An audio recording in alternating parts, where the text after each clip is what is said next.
Matt Gaetz insulted our next guest, and she made $2 million off of it. Wait, what? Okay, well, let's talk about it.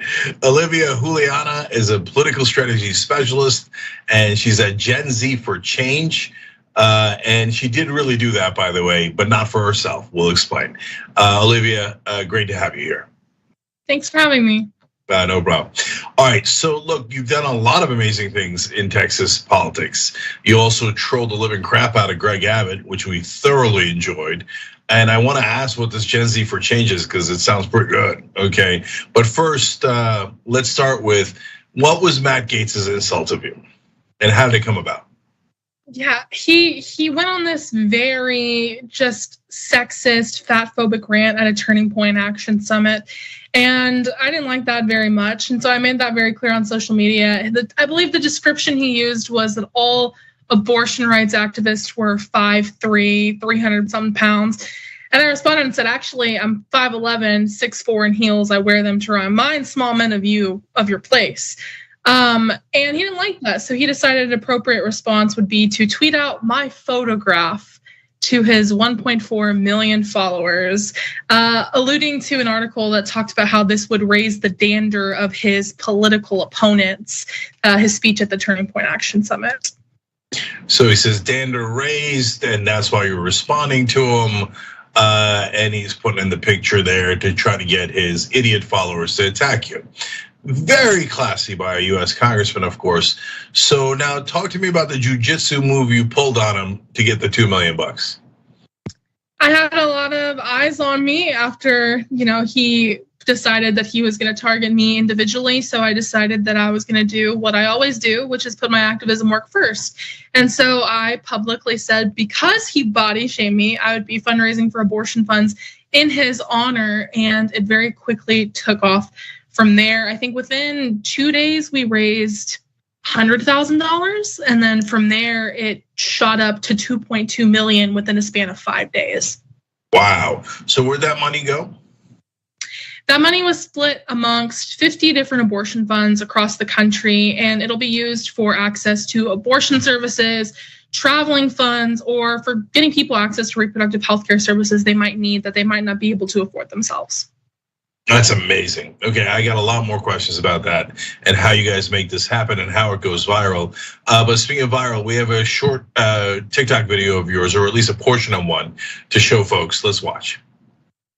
I know this Beavis and Butthead ass Republican politician did not just come for me on Twitter. Oh, but guess what, Manny? Guess what, Manny? I'm not the one. You want to rumble? We can rumble, bitch. Olivia, I read that you watched wrestling growing up. So did I. And so that's why I love your rumbling attitude. We do that at TYT all the time. You're gonna punch me? No, I'm gonna punch you back so hard, it's gonna leave a goddamn mark.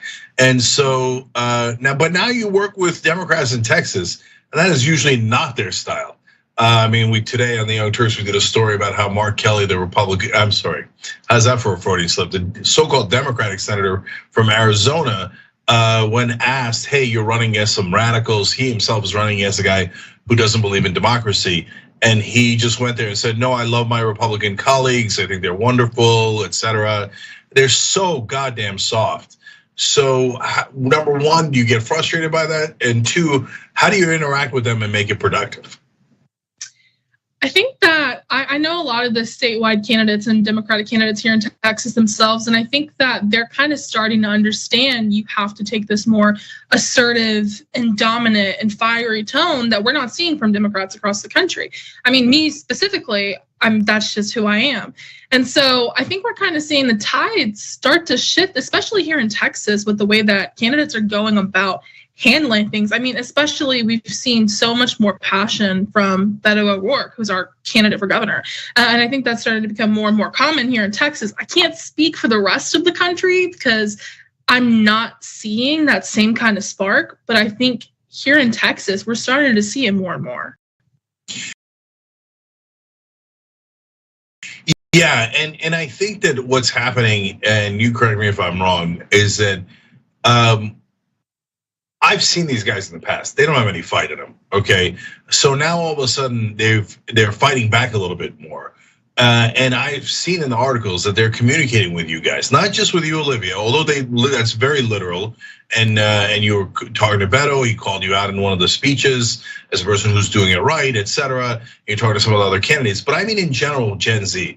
And Gen Z doesn't have any tolerance for their weak sauce nonsense that Democrats peddle all the time. And I think that you guys are kind of showing them how to fight back. And then if you fight back, that the world doesn't collapse in on you, because I think that they were incredibly scared that it was going to. Am I over extrapolating, or do you think that there's a lot of truth to that?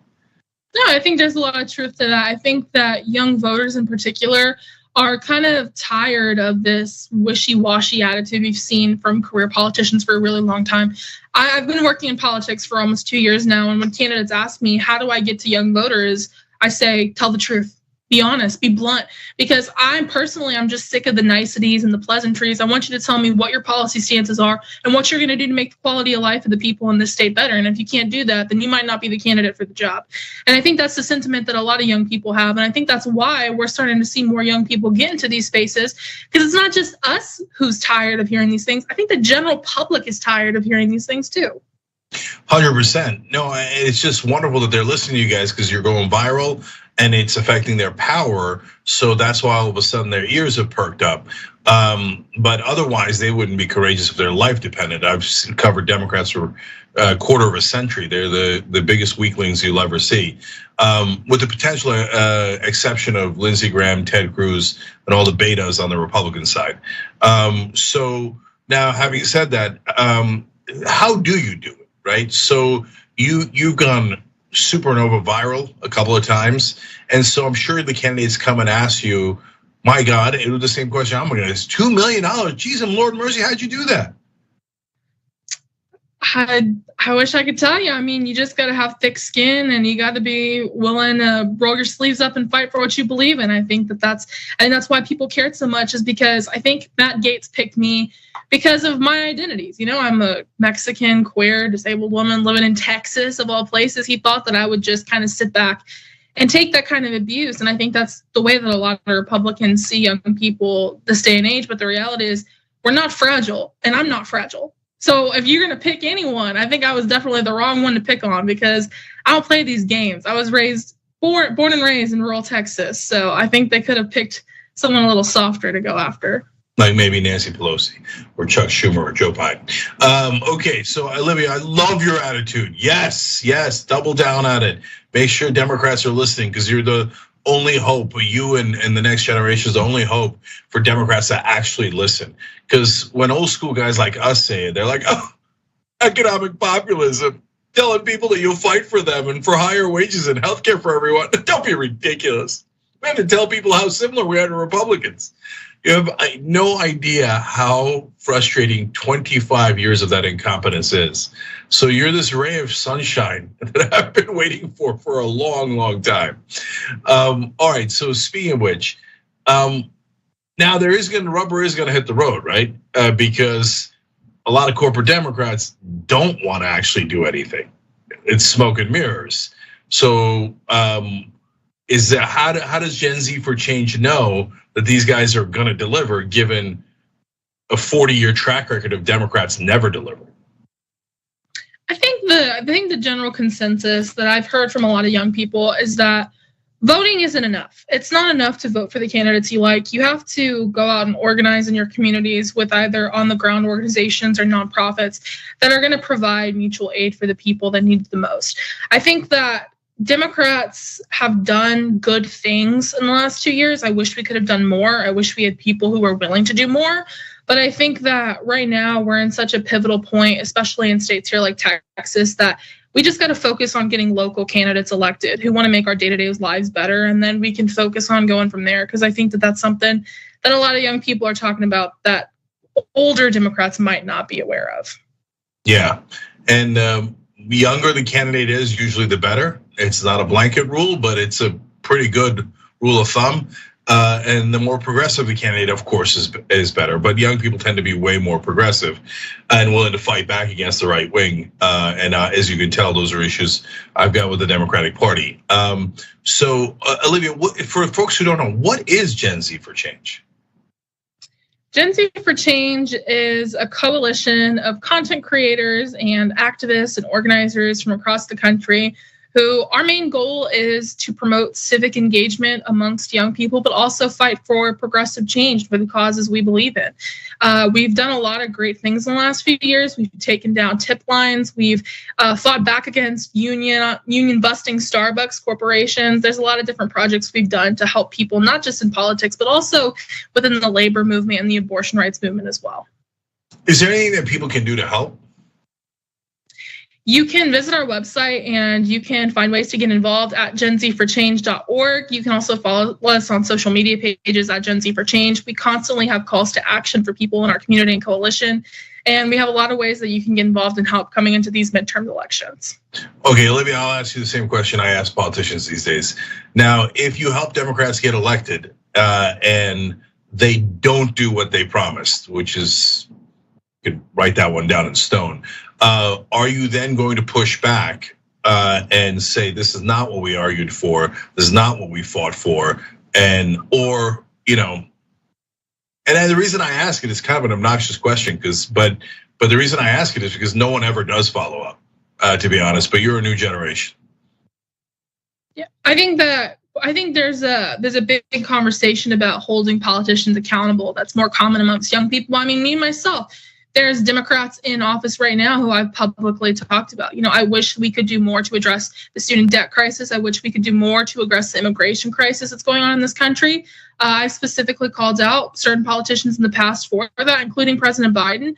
And I will continue to do that through my career because it's not about what's left or what's right in terms of political parties. It's about what's right for the American people. And I think that that's the general consensus amongst young people is we're going to keep calling people out and hoping that we can do right by the people in this country, not by the politicians.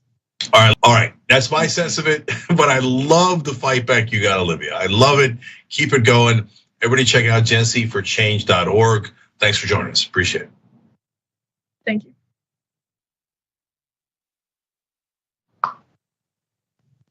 Wonderful. Thank you so much. Yeah, thank you. Y'all have a nice night. All right, thanks. You too. You too. Indisputable has been named the fastest growing news TV show in the United States of America, compared to all shows on CNN, MSNBC, Fox News, and roughly 30 others. What do we do on this show? We tell the truth. You know why we tell the truth? Because the truth is simply indisputable. Donald Trump radicalized citizens. He's the chief terrorist. Republicans still want you to think that critical race theory is the greatest evil that can happen in K through 12 education. It's not even taught. I guarantee you this, David. If he would have taken a knee during the national anthem to bring awareness to the need for more money for cancer research in America, he would not have had that response. It was the fact that he took a knee for black folk and brown folk. You rather pick the voters because you're scared of the voters picking the politicians. It frightens you. But we coming. When you are in a privileged position, equality looks like oppression to you. The Karenicity runs deep in this one. We provide a mirror for reflection and a mirror for correction. Don't touch me. Don't touch me. Let's put up the graphic of this Karen in peak performance. Boom.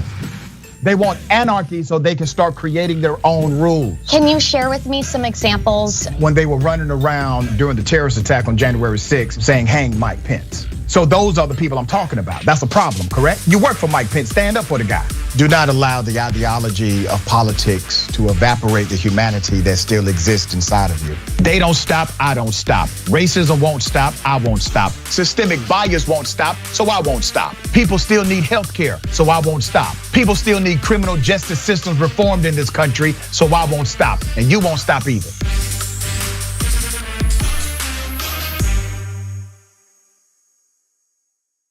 This is where it all began for many elected progressive leaders. The Young Turks was one of the few media outlets to cover the races of Alexandria Ocasio-Cortez, Jamal Bowman, Cori Bush, Rashida Tlaib, and many, many more. We know a great majority of the country is actually progressive, and TYT is here to amplify these issues so that we can have better policies that a majority of the country actually supports. We want to drive positive change, and then we've been doing that for 20 years here. That's why we're launching Canvas 2022, a campaign to get out the vote and amplify progressive candidates, the progressive agenda, and their primary races. The midterm elections are fast approaching, and we know mainstream media won't cover progressive voices, but because the TYT audience is too strong, we can make a difference in the midterm elections to help progressives get elected and make sure our priorities are heard. Support our mission to drive positive change. Visit tyt.com/canvas2022. Hello, beloveds. I have a big announcement. I'm launching a new daily 1-hour show with the Young Turks called Unbossed with Nina Turner, starting October 17th. We are going to be taking on corruption in all of its forms, whether it's big money, big pharma, the injustice system, the establishment of both parties. All that we love is on the line. They keep coming for the people, not serving the people. Now we're coming for them. Anytime anyone, anywhere tries to take power from the people, that is where we will be together on Unbossed. And not only are we going to take on these people, we're also going to have a little joy while we fight. What is life without having some joy? The channel's already up, so go subscribe now, yes, right now at youtube.com/unbossedtyt.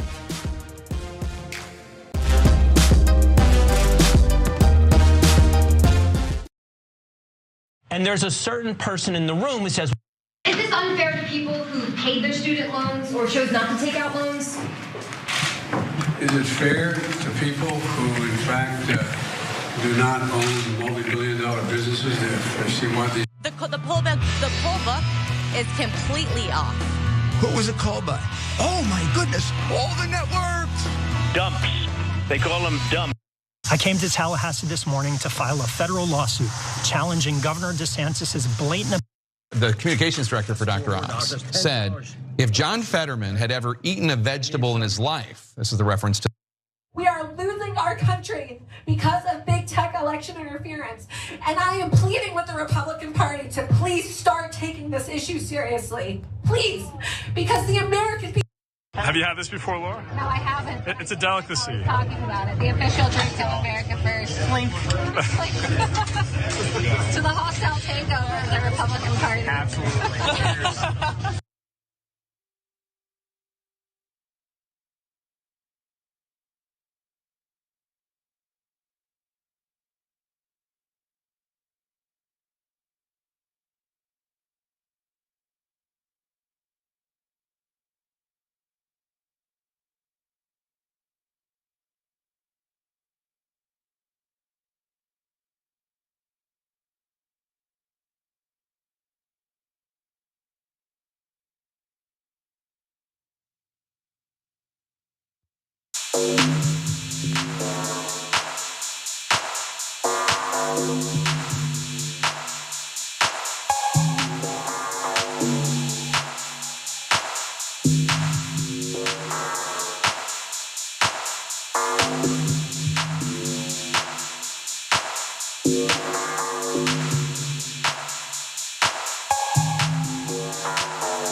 But them's the breaks.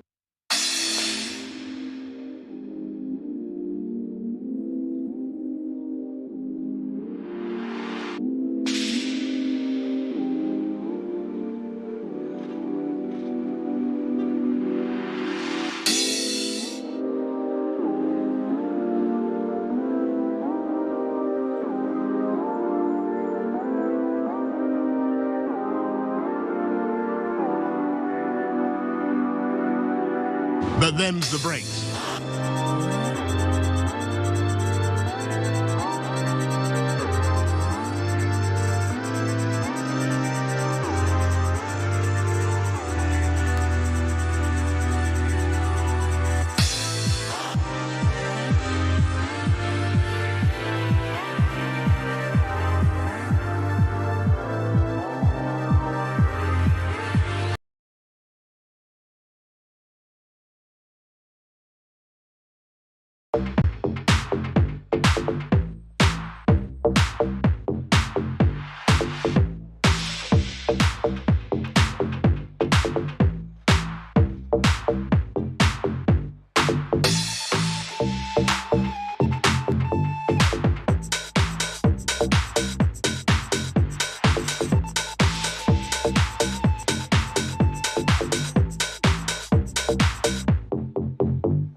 But them's the breaks.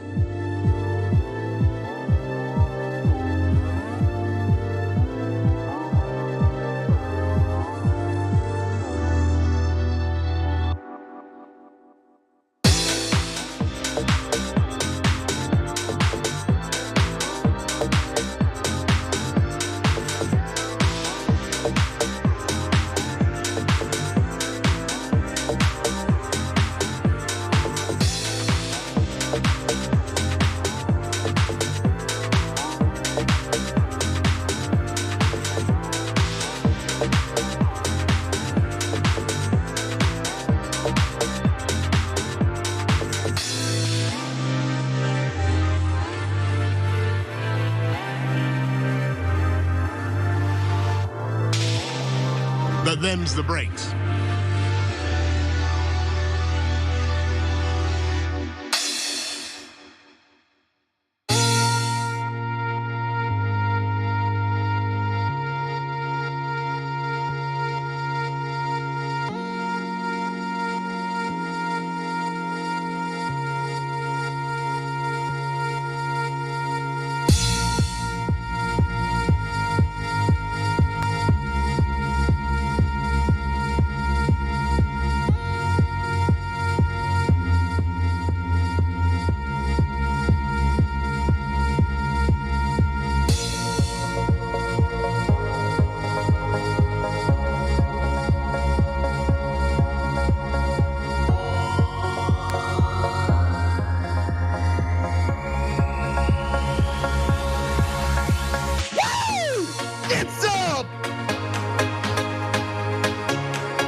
But them's the breaks.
Woo! Get some!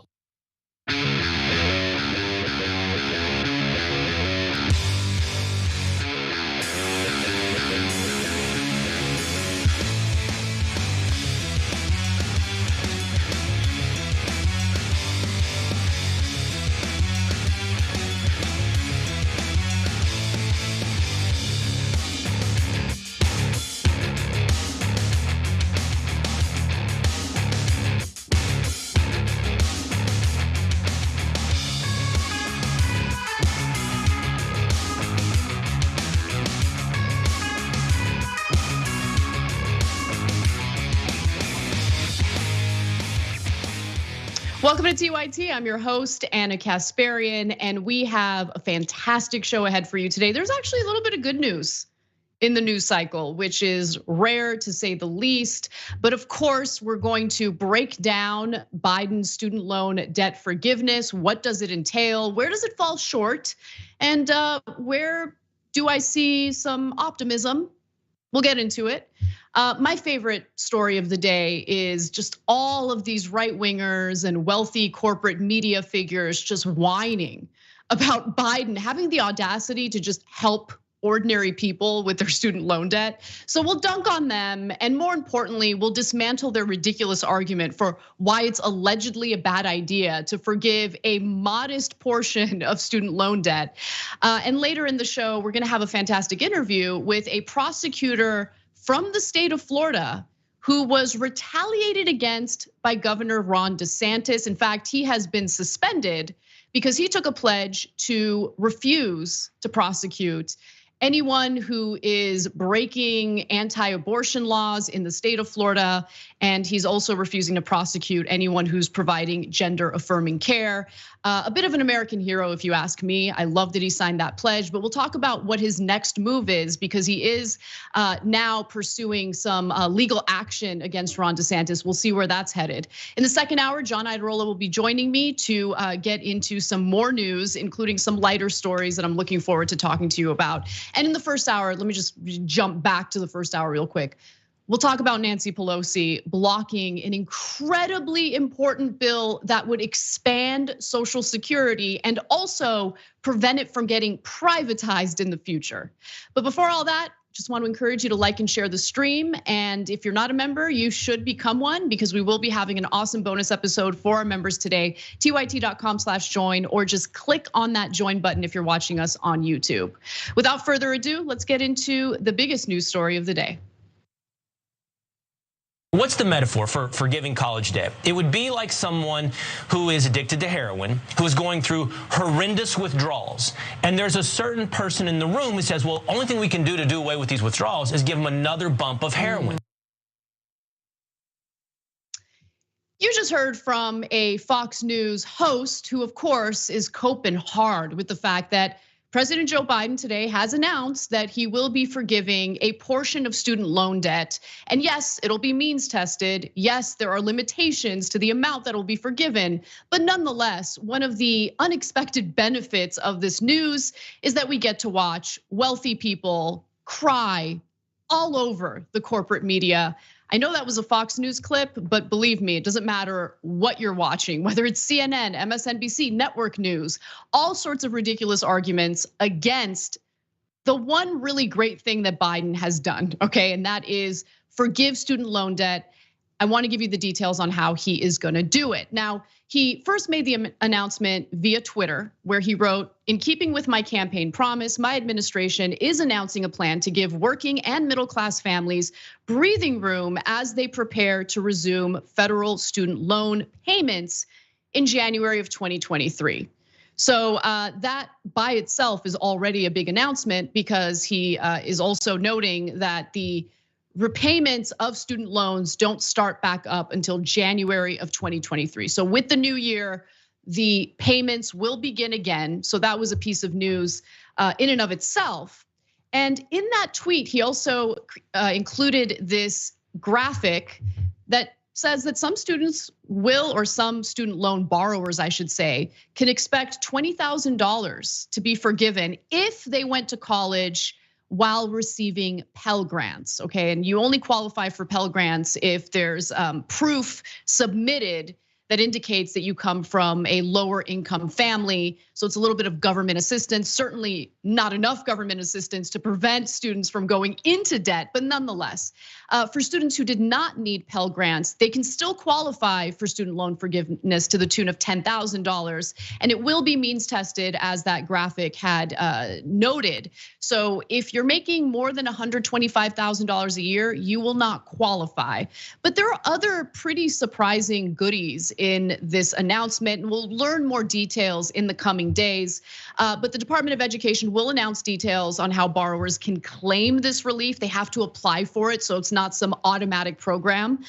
It would have been better if it was automatic. Sometimes there's a barrier for some people when it comes to the application process, but nonetheless, the department is also proposing a federal rule aimed at making the student loan system more manageable for current and future borrowers. So we'll learn some more details about that as well in coming days. But here's what we know detail-wise.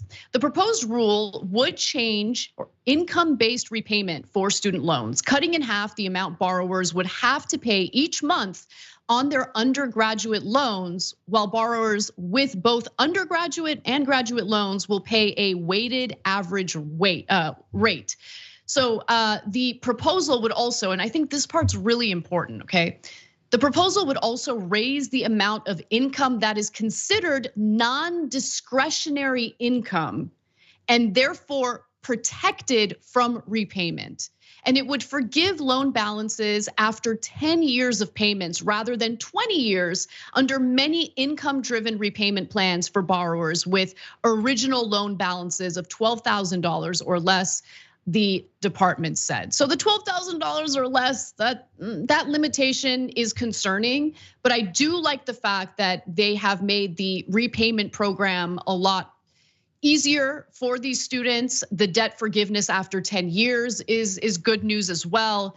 And the only concern I have about that is, as we saw with the Trump administration, if you have a more unfriendly pro-corporate administration in place, they might not honor the loan forgiveness program as the Biden administration envisions it. So there needs to be some safeguards in place to ensure that a Republican administration doesn't essentially go against this, because this is, at the end of the day, an executive order.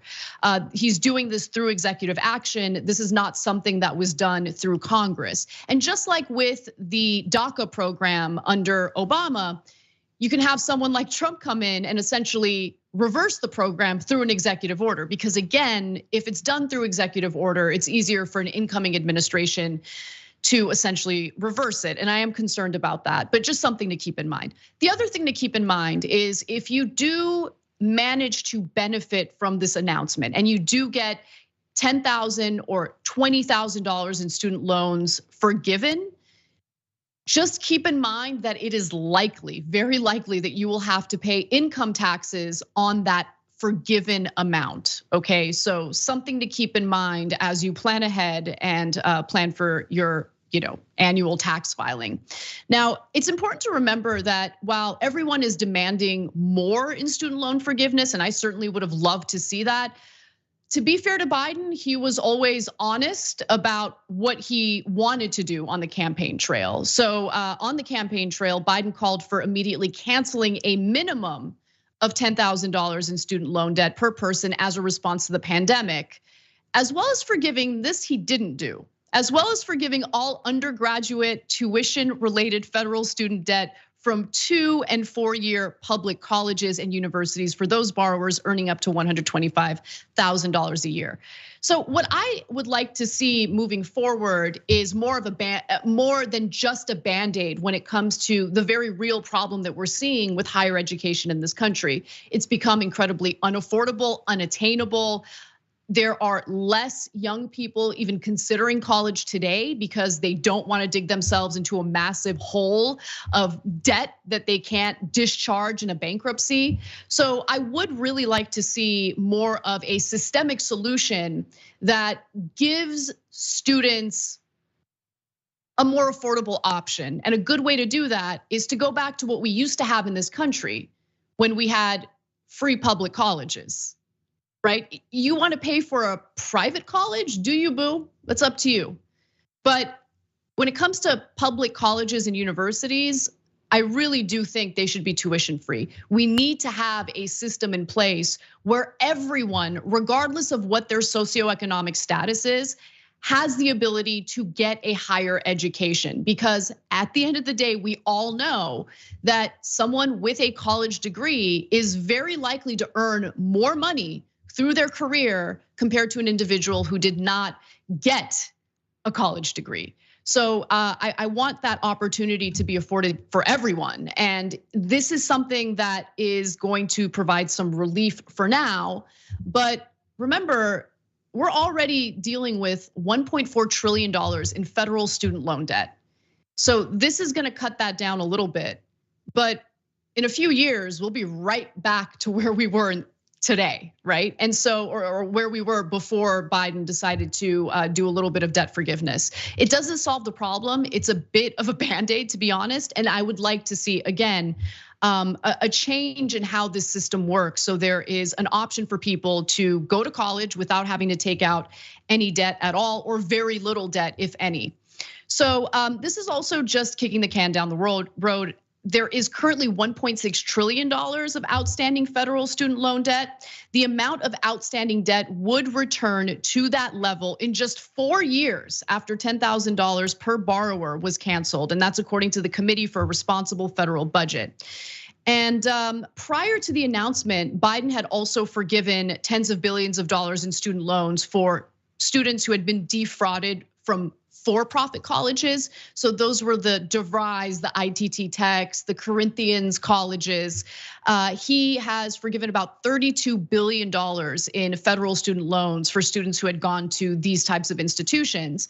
And while there are all sorts of Chicago School of Economics goons on the corporate press today crying about this, in reality, they're not concerned about, I don't think they're actually concerned about inflation. Like, that's one of the top arguments they make. The other talking point is, well, what about all the people who paid their student loans? It's not fair to them. Look, if you happen to fall in that camp, if you manage to pay off your student loans, I hear you.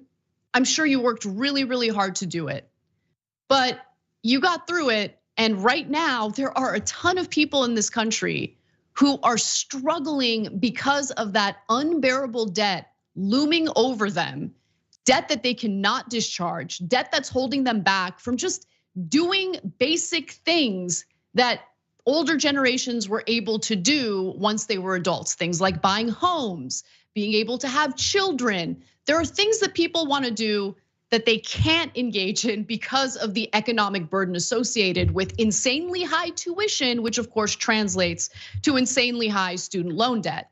And so, I mean, it's like the same reasoning as, oh, I have a family member who died of cancer. Why are we looking for a cure for cancer? My family member couldn't take advantage of it. Like, society progresses, we should be happy about that. And we should be happy that for once we have the government very modestly looking out for ordinary people as opposed to corporate interests. And so that's why I will give Biden some credit for this. I will also give him credit for the way he reacted during a press conference. That's a story that we'll do a little later, because he was asked by reporters whether this was the right move and whether this is gonna have an impact on inflation, and Biden had a shockingly good answer. Now, let's talk a little bit about why the corporate world wants to do absolutely nothing in relieving student loan debt. It's because the interest associated with paying back federal student loans is really a regressive tax. We have cut taxes on the rich, we have cut taxes on corporations, and the federal government is able to recoup some of those lost revenues through charging interest on federal student loans. And while it might be a little difficult to find the exact numbers, Slate actually did a pretty good job in looking for just how much the federal government makes from these federal student loan interest payments. So let's go to graphic 7 here. 70.3 billion is the amount the government collected on its loan portfolio in financial year 2019. That was the last full year before payments were paused due to the coronavirus pandemic. 32% of the total, or 22.4 billion, consisted of interest payments, okay? So they're getting some of their money back, meaning the principal plus the interest. So they're collecting $22.4 billion on student loan interest alone. Now, the federal government also uses this shady little trick used by big banks when it comes to mortgages, and I want to talk about that. So student loans are structured to amortize like a mortgage, okay? With debtors mostly paying interest early on and principal later. So when you hear these stories about students who have been paying at least the minimum payment necessary on their student loans, and they've been doing it for years and years and years, and they notice that their amount continues to go up, it's because all they're really paying is the interest. That's it. The interest is front loaded, just like it is with a mortgage, right? Just like it is with a big bank or a credit union. They want to make sure they collect their interest before they allow you to pay down your principal. And the fact that the federal government is doing that with federal student loans is insane, but it gives you a sense of what the priority here is, right? They want to make sure they increase the federal government's revenue on the backs of people who just wanted to better their lives and get a decent higher education. So compare that to how the unelected, I should say, how the unelected Federal Reserve does things, right? Because if we're gonna do a comparison here, all right, let's help out the homies, let's help out the students who are struggling with student loan debt. And everyone's freaking out about the number because some analysis indicates that it would cost the federal government somewhere between 200 billion to $300 billion to do this whole program. Well, keep in mind that when the pandemic happened, the unelected Federal Reserve decided to pump money into corporations to keep them afloat. And when you compare the numbers here, it really tells you where the priorities have been for corporate media and for all the individuals who are now whining about students getting some relief. As the COVID-19 pandemic emerged in March of 2020, the Fed implemented an aggressive QE strategy, that's quantitative easing. It immediately injected more than $700 billion in asset purchases.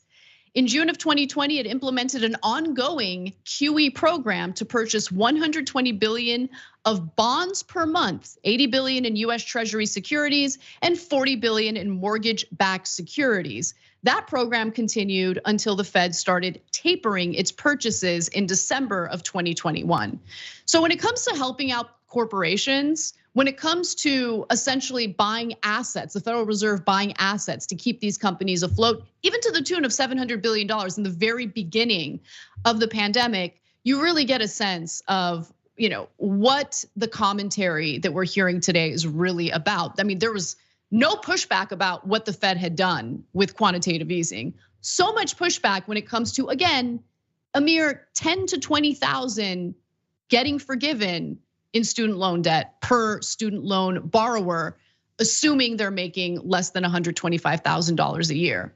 And I should also note that the media is being incredibly dishonest about how the general public feels about what Biden did today. For instance, if you go to CNBC, there's a headline that says 59% of Americans worry student loan forgiveness will make inflation worse. So you get the sense by seeing that headline that the majority of Americans are against this. And the article CNBC published was in regard to a poll that they had done with Momentive. And if you just go all the way down in that piece to get the poll results that are actually relevant, you'll find that the survey found that 30% of all adults say there should be no student loan forgiveness for anyone. So that's it. Just 30% of Americans are against it, meaning 80% of Americans are in favor of providing, 70% of Americans are in favor of providing student loan relief to these borrowers. Yet there are sharp divides, I should note, among those who hold the view. While 39% of men say no loan should be forgiven, just 22% of women agree with that statement.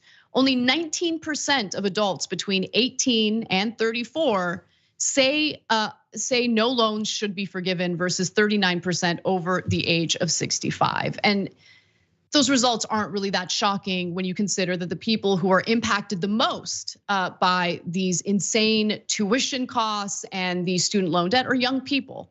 They want to get a higher education and the cost burden associated with it is just unbearable. So the results of that survey don't surprise me. And to be honest, the results of how the media is handling this also does not surprise me. But definitely dig deeper, don't let them lie to you. It's about time the federal government does something to help average Americans with their own economic struggles. All right, we gotta take a quick break. When we come back, we'll talk about PPP loans. Just how much was given to people who are already incredibly wealthy And how much of that money, how much of those loans were forgiven? It's important to juxtapose, and we'll do just that when we come back.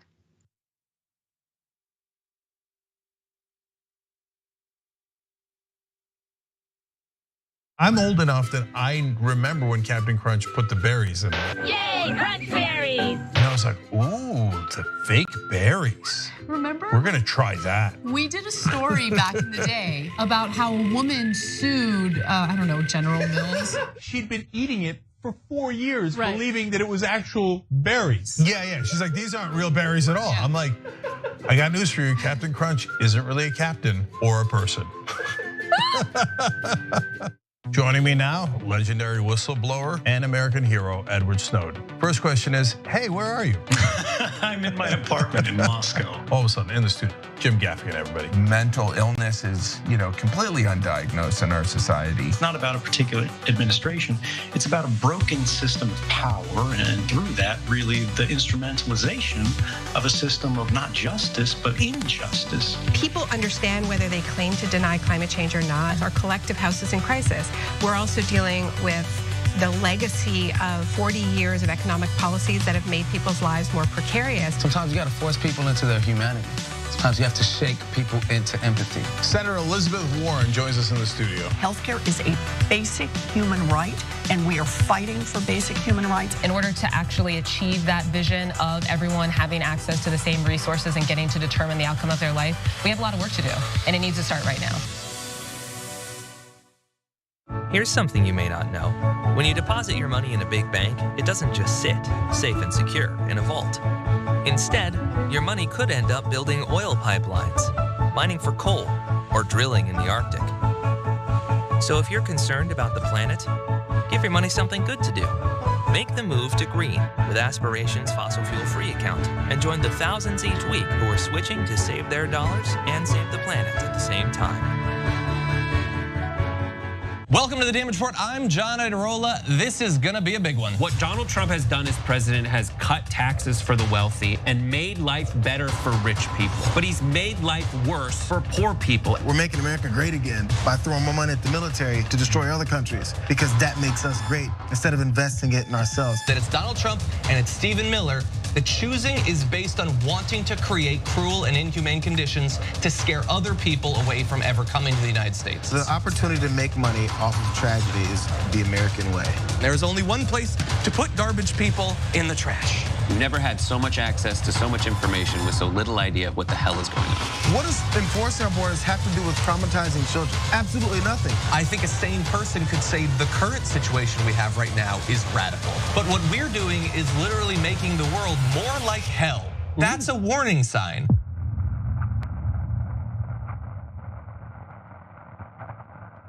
ShopTYT.com now has books. One of them is Ryan Grimm's book, We've Got People. That's a saying that AOC said, they've got money, we've got people. It's the best tracing of the AOC victory I have seen anywhere. It's the most accurate, and it's got great details. The book actually goes all the way back to Jesse Jackson and how he was the original Bernie Sanders. If you want to know how we're going to win going forward, those lessons are super important, and they're in Ryan's book. So check it out right now at ShopTYT.com. We found the perfect person to lead the army, Allison Hartson. The establishment media works hand in glove with our corporate legislators, and our corporate legislators work hand in glove with the corporation. And we're going to make it so that it's a decentralized force throughout the country so that we can quickly identify stories, quickly identify troll farms, and go in and neutralize the enemy, and then start building responsible media throughout the country and on every platform available.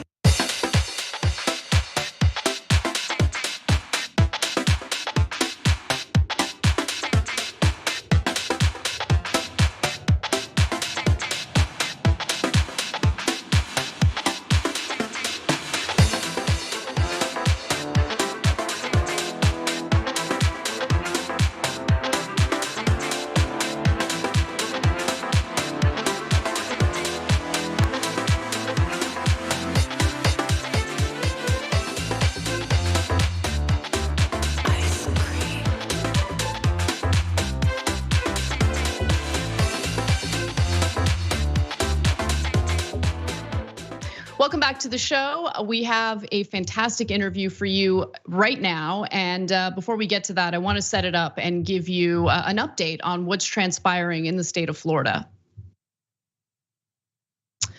Florida Governor Ron DeSantis is facing a lawsuit from Hillsborough County State Attorney Andrew Warren, who DeSantis had suspended for essentially exercising his free speech and prosecutorial judgment. Now, Warren was dismissed from his post for pledging he would not prosecute cases stemming from Florida's 15-week abortion ban and potential bans on gender-affirming care. To give you a little more background on what's happening in Florida, in June, the day that Dobbs v. Jackson ruling was handed down, effectively ending the federal right to abortion access, Warren joined dozens of prosecutors around the country in signing a pledge that they would refrain from using the limited criminal legal system resources to criminalize personal medical decisions. And back in 2021, Warren also signed a similar joint statement with other elected prosecutors affirming that healthcare decisions should be private discretion, and said they would not use their office to promote the criminalization of gender-affirming healthcare or transgender people. Now, here is Andrew Warren elaborating on the lawsuit that he has filed against Governor Ron DeSantis. I came to Tallahassee this morning to file a federal lawsuit challenging Governor DeSantis' blatant abuse of power in suspending me from office. The governor has broken two laws. He's violated my First Amendment rights by retaliating against me for speaking out on abortion and transgender rights. And he's violated the Florida Constitution by removing me from office without any legal justification, throwing out the results of a fair and free election. We filed a lawsuit to make sure that even though Ron DeSantis is governor, the First Amendment still has meaning. Florida's Constitution still has meaning, and elections and democracy still have meaning. Come join us in this fight. AndrewWarrenFL.com, AndrewWarrenFL.com. We must defend democracy now. Now, it's important to note that Andrew Warren wasn't appointed by some government official in Florida. He was elected into the position that he has now been suspended from being able to carry out. And Warren has been in office since 2016 and was reelected in 2020 with more than 53% of the vote. And in response, a spokesperson from DeSantis's office argues, quote, "It's not surprising Warren, who was suspended for refusing to follow the law, would file a legally baseless lawsuit challenging his suspension. We look forward to responding in court." Well, luckily joining us now is Andrew Warren, the man who has been persecuted against by DeSantis as part of his little political stunt and his endless culture war. Warren, thank you so much for joining us. I really appreciate it. Thanks so much for having me. So I want to start off with the precedent here. Is there precedent that indicates the governor of Florida has in the past essentially just suspended any person in elected office in the state that he just doesn't like because his prosecutorial judgment doesn't jive with his? No, none whatsoever. I mean, the governor has limited power under the Florida Constitution to suspend an elected official. And it's usually reserved for situations where someone has committed a crime or where someone has become truly incompetent, like physically or mentally unable to do the job, as if they had a stroke, for example. For the governor to suspend me for something that I said, for speaking out, is just a dangerous attack on free speech. I mean, I totally agree with you on that. And it's so brazen in that he targeted you not only for your political speech, but because of your political beliefs and political views, something that we hear Republicans like him claim they're persecuted for, when in reality, they're the ones who are running around doing the persecuting. It's pretty amazing. And so, yeah, but brazen is the right word for it. The people who claim to support the rule of law, who claim to follow the Constitution, really only like to do so when it's convenient for them, when it serves their own political agenda or their own political narrative. So let's talk a little bit about prosecutorial judgment, because I was under the assumption, I could be wrong, that prosecutors get to decide what they pursue criminally, right? Like if someone has broken the law, you get to decide as a prosecutor whether or not it makes sense to pursue charges against that individual or group of individuals. And so explain just how much leeway prosecutors in Florida have in regard to being able to use their judgment.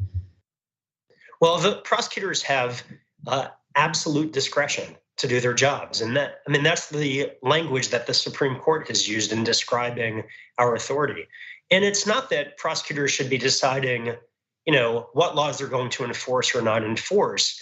It's prosecutors are exercising that discretion in terms of promoting public safety, in terms of using the limited resources of the office to do what's best for our community. So let me give you an example in the context of what we're talking about.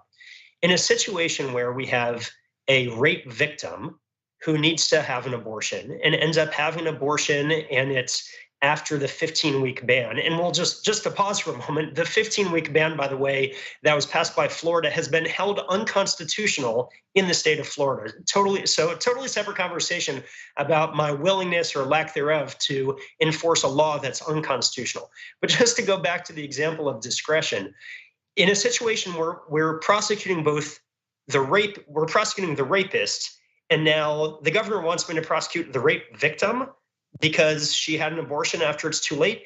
Not only should we be exercising discretion there, but you can't do both as a practical matter. I mean, once we start prosecuting the victim, which is just mind-blowing to think that anyone would want us to do that, it jeopardizes our ability to prosecute the rapist. So it just comes down to this point. Who should we be prosecuting? What makes our community safe? Should we be going after victims and doctors and women for making these decisions? Or should we be focusing limited resources on violent criminals, sexual predators, the serious fraudsters, the repeat offender? That's who we've gone after in the state attorney's office. That's what my community wants. That's what we'll keep doing. In fact, on the day that you received news from DeSantis about your suspension, you had solved a pretty serious case involving 2 murder suspects, if I'm not mistaken, and you were planning on a press conference to announce that, but that didn't really make much news because of what had happened to you. Can you talk a little bit about what you were able to do in that case that you solved, and why it's important to focus resources on those issues as opposed to persecuting victims of rape? Sure. Well, our office launched a conviction review unit, and that's a specialized unit within a prosecutor's office that looks at potentially wrongful convictions. And 3 years ago, we started looking at a case where a man had been convicted and he was sentenced to death initially, but he spent 37 years in prison, and as we discovered, for a crime he didn't commit. So 2 years ago, we exonerated him with overwhelming evidence of his innocence. But we got to work after that happened, because when you convict the wrong person, it means that the right perpetrators have never been held accountable. So 2 years of investigation, we were able to not only build a case against these 2 guys for the rape and murder of the victim in that case, but we determined that they'd committed another rape and murder around the same time that had never been charged for 39 years. So on the day that I was suspended, I was supervising the grand jury presentation to indict these 2 men of 2 separate rapes and murders that had been outstanding for 39 years. I made a promise to the victims' families that I would be there with them to share the good news. And even though the governor removed me from office, I didn't break my promise. I was able to actually meet with the victims' families to tell them that we had finally, after 4 decades, charged the people responsible for killing their loved one. I gotta say, we cover the criminal justice system on the show quite a bit, and it's rare to come across prosecutors who are willing to reopen a case and consider that there are wrongful convictions and help exonerate individuals who are wrongfully convicted. And the reason why I bring that up is because it's hard to come across prosecutors who are really good at their jobs and who try to do it in as moral and ethically, as morally and ethically as possible. And so I'm really saddened to hear that, you were targeted like this, but I'm also curious, we hear about the crime wave across the country and really no state has been spared this crime wave. Hopefully it's a short one, but I'm curious what it's like in Florida in regard to the crime wave, because I want the audience to understand what Ron DeSantis is doing is actually making his state way less safe, because he's telling the prosecutors in his state, no, just put all that other important stuff involving violent crime on the back burner. I want you to split up your time focusing on going after people who are seeking gender affirming care or women who are seeking abortions past 15 weeks. I mean, it's insane. Yeah, it's a great question, and you're making a terrific point. And I'll go one step further. I mean, we have a policy in our office that's come under scrutiny because for low-level traffic offenses, which are often crimes of poverty, someone is driving on a suspended license because they couldn't afford to pay off their speeding ticket in time. We had a policy where, generally speaking, we would not prosecute those cases and we would try to work with the defendant to get their license back, because then they become a licensed and insured driver. That is the most common case we had in our office. And so we were able to dismiss thousands of charges a year for those cases, where we help people to get their licenses back. So now, if they want us to prosecute every case to the fullest extent of the law, the tough on crime, that works for certain types of offenses, but the rapes and the murders and the armed burglaries, they represent a small fraction of what we see every day. Most of the cases we have are misdemeanors, and it's much better for public safety to divert those cases, to put those cases into a treatment program or rehabilitation or some sort of, lesser sentence than throwing the book at someone, so that we can really dedicate our resources to the most serious crimes. And you asked about the crime wave. Crime has gone up in big cities, small cities, suburban areas, rural areas. Florida is no exception, and my area of Tampa is no exception. But it's important to keep in mind that since I've been the state attorney, Tampa and the Hillsborough County, the crime rate's gone down 30% over the past 5 years. We have the lowest crime rate of any county in the Tampa Bay area, lowest crime rate of any major county in the state of Florida. So this has nothing to do with what I've done as state attorney. This is really about that I've spoken out against policies, as you said at the beginning, the governor's favorite culture war issues. Yeah, I mean, it sounds like you got fired for being excellent at your job and for being a moral person who actually wants to focus on what matters in terms of your prosecutorial judgment. And I really appreciate that. So let's talk about the future, because you filed this lawsuit. What do you see happening ahead? Well, we asked for an expedited schedule with the court, and it looks like that's going to happen. I think both sides realize that this should be resolved relatively quickly. And so we're hoping that in about a month, which is fast for federal court, that we'll have a hearing before the judge and we'll get an answer. And look, you can never guarantee an outcome in court, but we know that the law's on our side, and we know that democracy is at stake.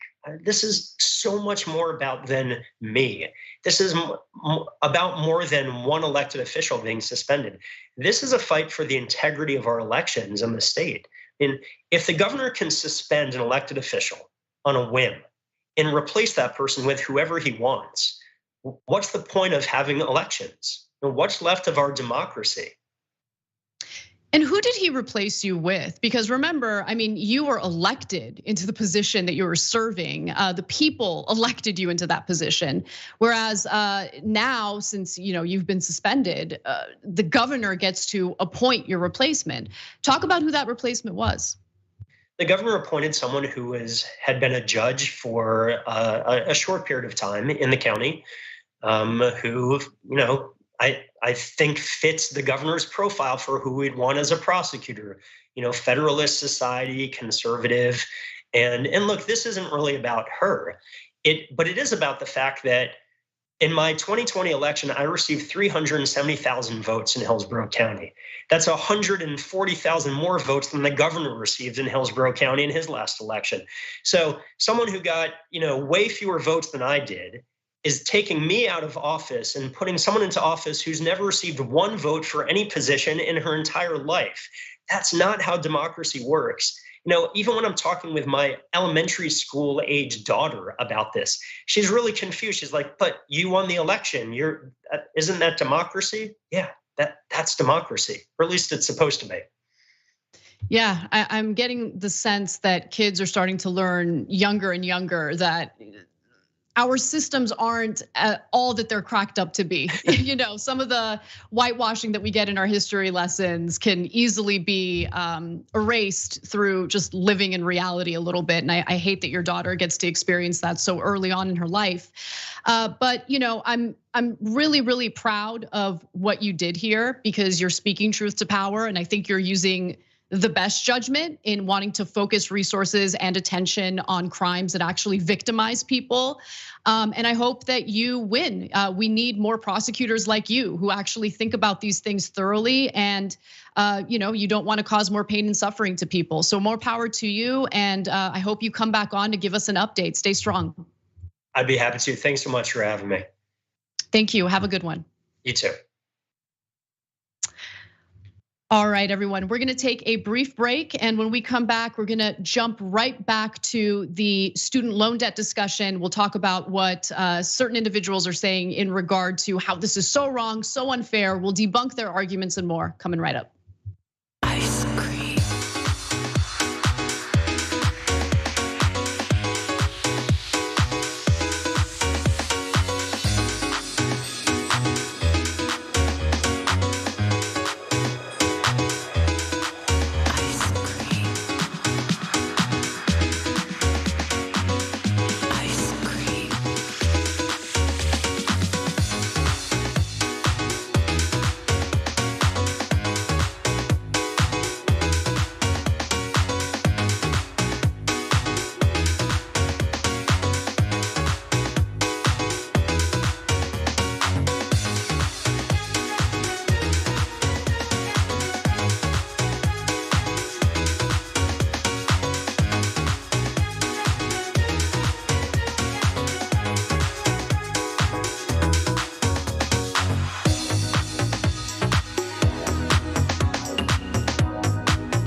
Hey everyone, I'm getting a lot of messages from our Twitch community. Well, people who typically would watch us on Twitch. We're having some technical issues. I don't know if it's on Twitch's end or our end.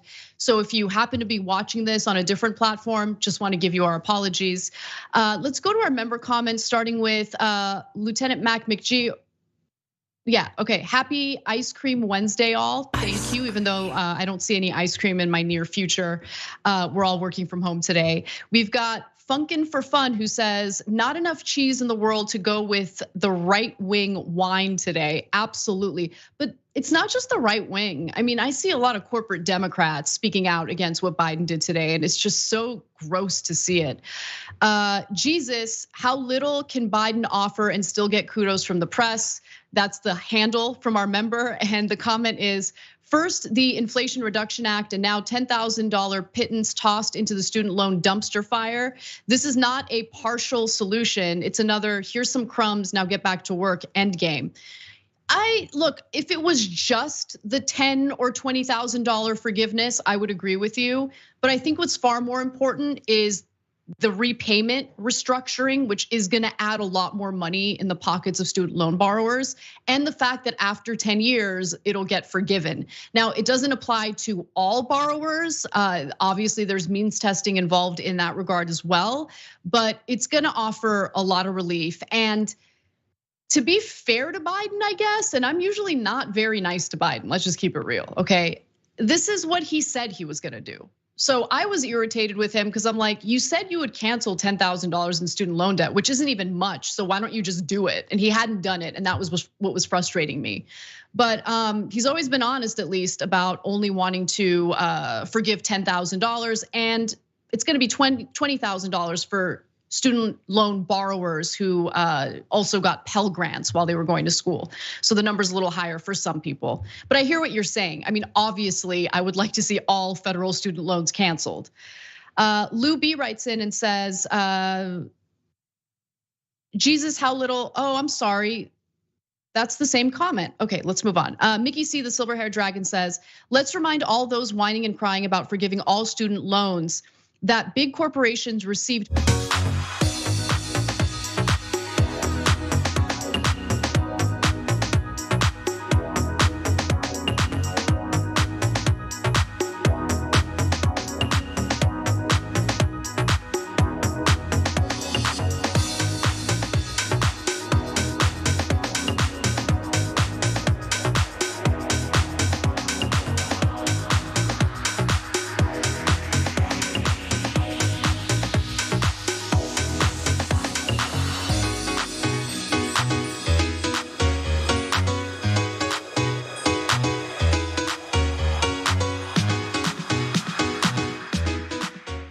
What's up, everyone? Welcome back to TYT. I actually want to get back into the discussion about Biden forgiving student loans or a portion of student loans. And we have a positive update as well. And I want to give you this correction. So it turns out that the amount forgiven in the student loans will not be considered taxable income. And that is so important. It's really, really good news. So Jeff Stein from Washington Post says, due to a provision that Chuck Schumer included in the American Rescue Plan last year, Biden's student debt forgiveness will not be counted as taxable income. That's really important because previously any debt that's forgiven will count as taxable income. And then you have to, pay a lot more in your taxes when you file. But because of this provision, which shockingly was included in the American Rescue Plan by Chuck Schumer, the amount forgiven will not be considered taxable income. So I wanted to make that clarification. That's actually really, really good news. Now, other news related to the student loan debt story has to do with the corporate world really having a tough time coping with it. So let's discuss. Following President Joe Biden's announcement that he has a plan in place to forgive some portion of student loans, offering some relief to student loan borrowers, the wealthy couldn't stop themselves by going on the corporate press to talk about how this is a terrible, awful idea. In fact, during the press conference in which Biden announced this plan, the reporters asked the questions you would expect them to ask. So let's take a quick look at that. Is this unfair to people who paid their student loans or chose not to take out loans? Is it fair to people who, in fact, do not own multi-billion-dollar businesses that see why these guys give them all a tax breaks? Is that fair? What do you think? What about people who paid their loans, though, struggle to pay their loans, and now others don't have to? What? Okay, look. I want you guys to understand, we're not harsh toward Biden simply because we dislike Biden. Biden, to me, he's not a good guy or a bad guy. He's a politician. So you judge based on the rhetoric, but more importantly, the policy. Now, while his debt forgiveness plan leaves us desiring a lot more, obviously, it's still going to provide much needed relief to student loan borrowers. The average student loan borrower has about $30,000 in student loan debt, but of course we know endless stories of students who have far more than that. However, I will say the way he handled that question was perfect. And that brings me to what we've been seeing all over the internet, all over television today. And it's the same argument about how could you do that? It's not fair. It's just not fair. All these other people who have paid off their student loans, they didn't get any help. It's not fair. It's not fair. Well, for the people who did manage to pay off their student loans, I'd venture to say they probably went to school at a time when tuition wasn't astronomically priced. And secondly, if you're salty about other people's lives getting a little easier, you gotta check your priorities, okay? Check your priorities. But putting that aside, I wanna go to this tweet from the House Judiciary GOP. They write, if you take out a loan, you pay it back, period. Oh, do you? Do you? Interesting. Let's take a look at the next tweet. This is from Cap Action, where they list all of these Republican lawmakers who took PPP loans during the coronavirus pandemic. And these are all loans that were forgiven. They were forgiven. I should also note many of these people were already independently wealthy and probably didn't need any loans to begin with. But you got Matt Gaetz. He received a PPP loan that was nearly $500,000, $476,000, and it was forgiven. We didn't hear anyone in the corporate press cry about that. You have Marjorie Taylor Greene, $180,000 forgiven. Greg Pence, $79,441. Look at this Vern Buchanan fellow in Florida, $2.8 million in PPP loans. That was forgiven. Okay, I mean, the list goes on and on. You've got Mark Wayne Mullen, $988,700. You've got Carol Miller, a Republican from West Virginia, $3.1 million. Again, it's not just about them getting the loan. These are loans that were forgiven. Don't you wonder why there's absolutely no concern about that in the press? But the idea of a student getting $10,000 of student loan debt forgiven, like that makes them lose their minds. Like that's all they've been talking about today, how unfair it is. Oh, it might lead to inflation. Really? Let's see the receipts. How is it gonna lead to inflation? I wanna understand how it works. You just say it. You just say it. I mean, never mind the fact that there's been a pause on student loan repayments during COVID, which obviously puts more money in people's pockets. Was that really the cause of inflation? Or could it be the Federal Reserve pumping money into big banks, which they then use to do corporate stock buybacks? Could it be supply chain issues because we exploit underpaid labor in other countries? And once there's a pandemic and once there are shutdowns and once there are disruptions, there's less supply that can't keep up with demand. Could that be because what's leading to inflation? No, that anything they don't like, this is what drives me crazy about inflation narratives. Anything the corporate press doesn't like policy-wise, they'll automatically attach it to inflation, automatically. Oh, you're gonna help ordinary people? Inflation, we're worried about inflation. They did it with Build Back Better. They're doing it now with modest assistance to student loan borrowers. But by the way, we were talking about Mark Wayne Mullen, right? Who got nearly $1 million of PPP loans forgiven. He also couldn't help himself but tweet about what Biden did today.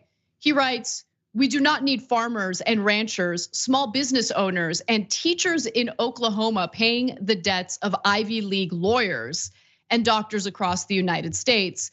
This places undue burden on those already suffering due to the weight of Biden's failed economic policy. Fascinating, because all the people that you just mentioned also happen to subsidize the research and development for the same pharmaceutical drugs that they are then price gouged on. No concern about that, Mark Wayne. No concern.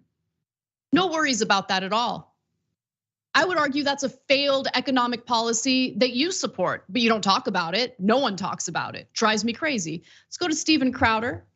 This is amazing. Student loan forgiveness sounds really nice to illegal immigrants, people with no life experience, people who don't have families yet, and people who use preferred pronouns. Like the tweet itself really makes no sense.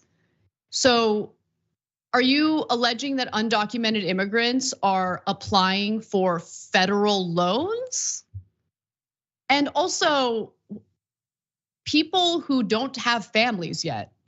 Okay, so he's trying to make a point here about like, families are having to foot the bill for these students. How dare Biden attempt to assist ordinary people in making their economic situation just slightly better, ever so slightly. Well, Steven Crowder, let's take a look at how much you took out in PPP loans.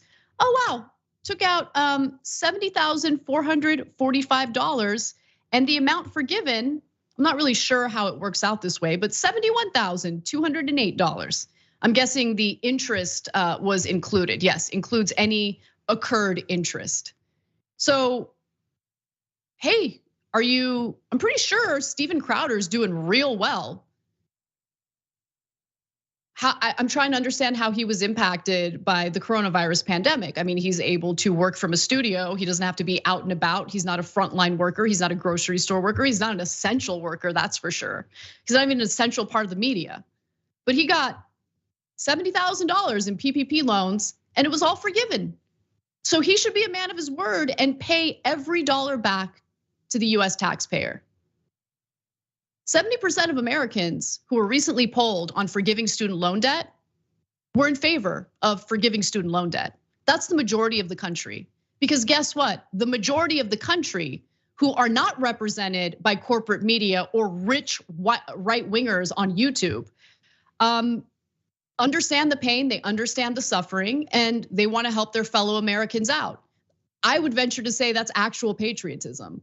But Steven Crowder loves to pad his pockets with that government cheese and then point his finger at others who are getting any assistance whatsoever. Let's go to the next one.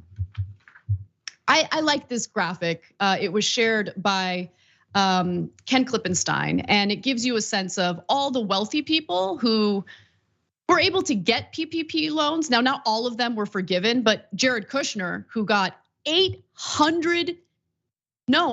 net worth is $800 million. He qualified for a $3 million PPP loan, $3 million, and it was forgiven. Kanye West, we don't know if it was forgiven. He's worth $2 billion, and he received almost 2.4 million in PPP loans. Jay-Z, he's worth 1.3 billion. He received over 1.1 million in PPP loans.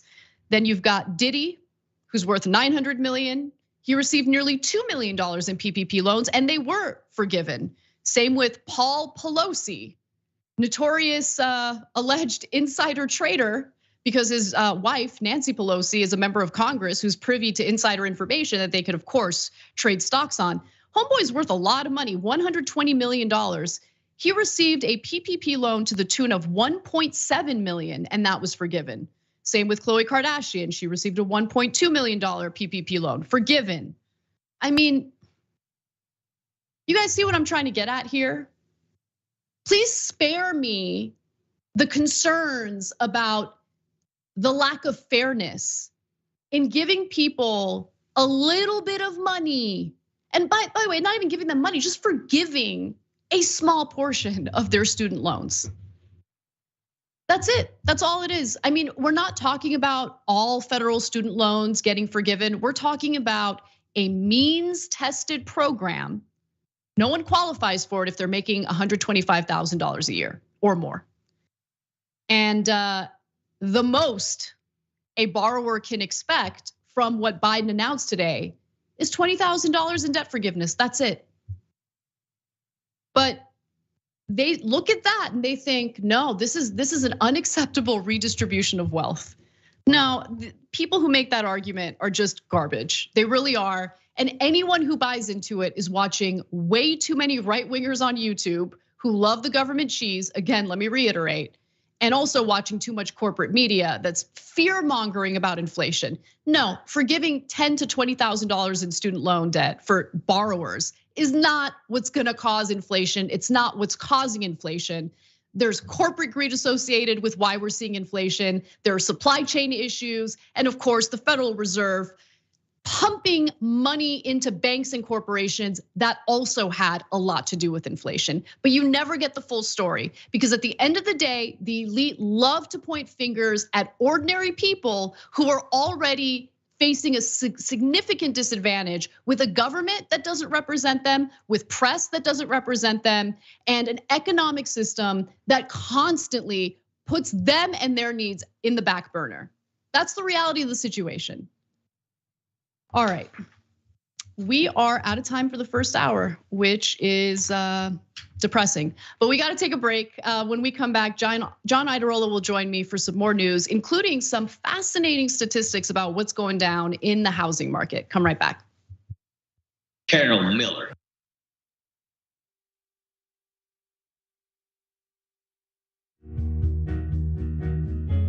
Our audience has given us everything, so we couldn't be more connected. When we first started, people would start giving us directions and say, okay, the mics are too large, move them. Turn them into lav mics. I mean, they were incredible. And then one guy walked in and gave us a really expensive switcher and said, you guys need this, and walked out. Okay, it's amazing.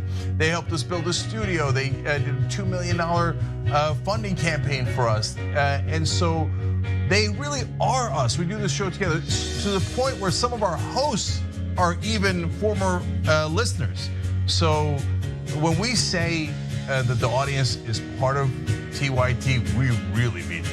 I think what the audience also appreciates is especially if they're members, they really get an inside look into who we are, our personal lives, what drives and motivates us. It goes beyond just storytelling. I think that what we do is allow our viewers and our listeners into our daily lives, and we give them kind of like this inside look into everything that we're passionate about and why it is that we're doing what we're doing, right? Like the motivation behind what we're doing, I think is important for our audience to know, and we're not shy about sharing that with them. And it's different from what people typically see in legacy media outlets where everything is kind of dry and robotic and there's really no personality or authenticity that comes along with it. Oftentimes when we're doing the show, I don't really think of it as me telling them stories. I think of it as us having a mutual respect and conversation with one another. And as I said earlier, I mean, not only do I feel that through the work I do, I'm informing our audience, but they inform me oftentimes as well. You know, they'll pitch stories to us. They'll tell us, you know, a certain perspective or angle to a story that we might have missed. And I love it.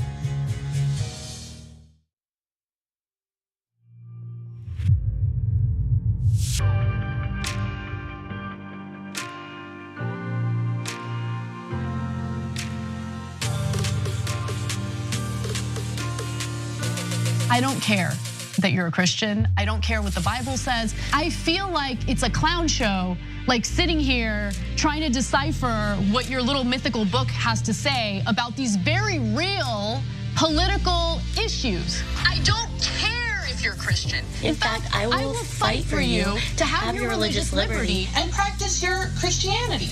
I don't believe in Christianity, which means that you do not get to dictate the way I live my life based on your religion. I don't care what the Bible says. You have every right in the world. All those women who identify with your religion have every right in the world to not get an abortion, to not take birth control, but they do not have the right to dictate my life and what I decide to do with my body. I don't care about your goddamn religion. I'm so tired of having nonstop conversations about what the Bible says. You live your life in the way that you interpret the Bible. Again, I don't care, but you don't get to take the Bible and tell me, well, the Bible says this in this chapter in this verse. I don't care. I don't care. I don't believe in it. And I have the right, based on our Constitution, to not believe in it.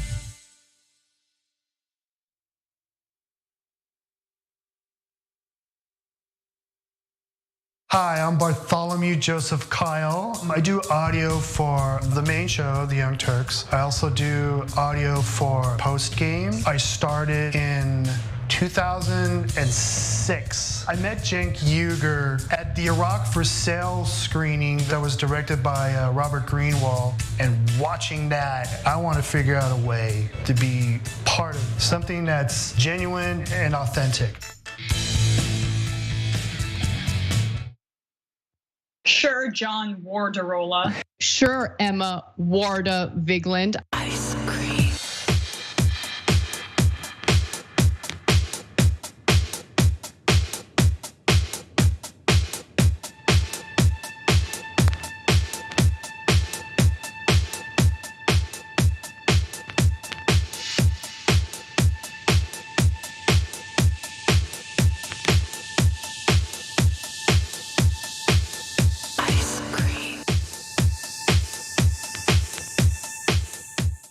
Welcome back to the show, everyone. Anna Kasparian and John Iadarola with you. John, how you doing?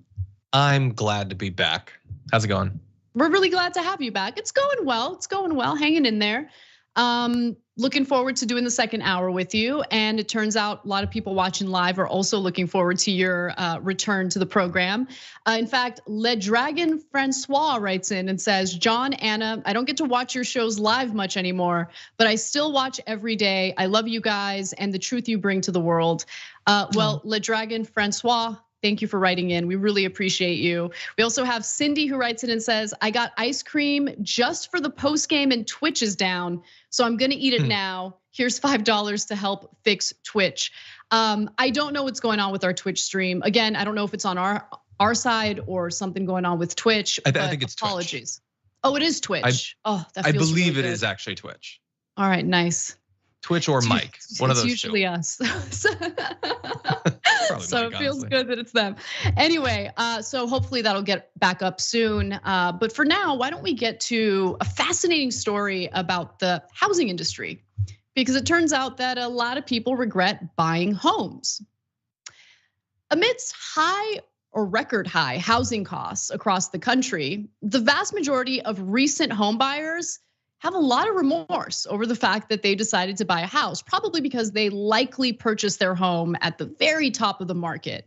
So according to a recent poll, as the US housing market cools, feverish competition for homes in the past couple of years has left 72% having regrets about their home purchases, according to a recent survey from Clever Real Estate.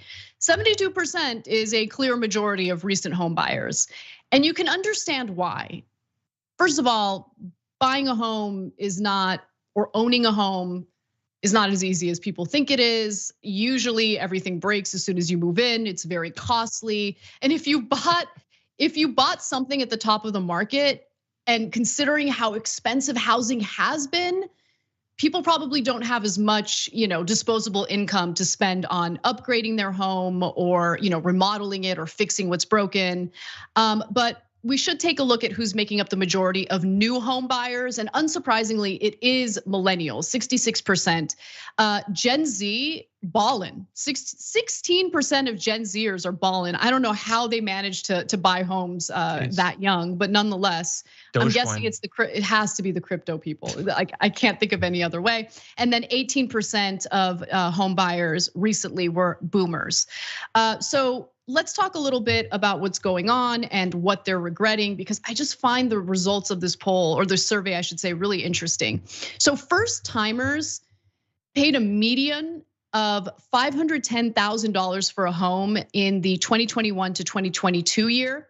And that's about 13% more than the $450,000 that repeat buyers had paid, right?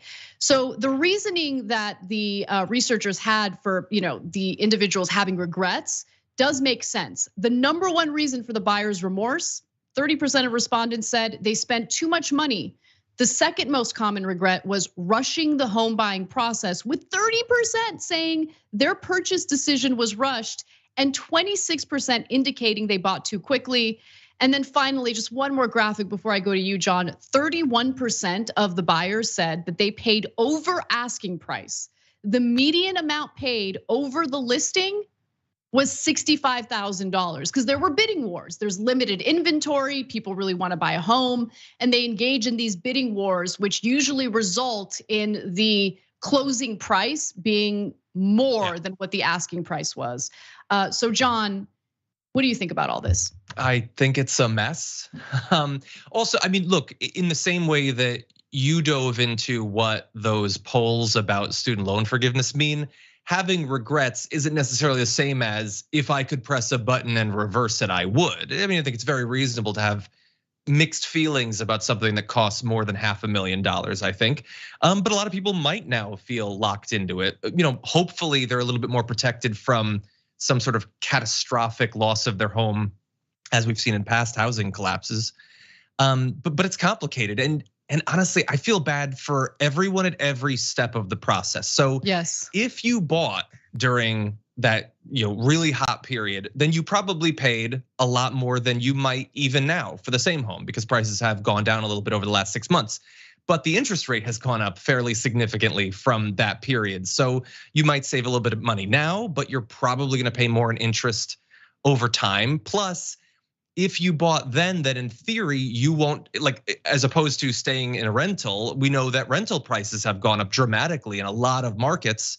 In theory, locking in an even inflated mortgage would at least be consistent going forward, unaffected by the massive inflation of rent. So I don't know, it's like choose your poison. Do you want to get screwed in 2020? Do you want to get screwed now? It's pretty rough either way. No, you shared such an important perspective because this housing market puts everyone at a disadvantage. If you're a first-time home buyer, clearly you're at a disadvantage. With right now, it's two issues happening simultaneously. The interest rates have gone up, but while in some markets, the prices have maybe stagnated or gone down a little bit, overall, prices for single family homes continue to rise. It's mind blowing. It really, really is. And we'll get to why in just a moment. But you're right, there are benefits in being able to lock in a mortgage because you're not worried about a landlord, hitting you up to tell you like your rent is gonna go up $500. There was a study just recently about how housing in New York City has hit a record $5,000 a month to rent an apartment, just a normal apartment in New York. That's the average price. Like it really is mind-blowing. So the rental market is terrible. The single family home market is terrible for people looking to buy or to be first-time home buyers.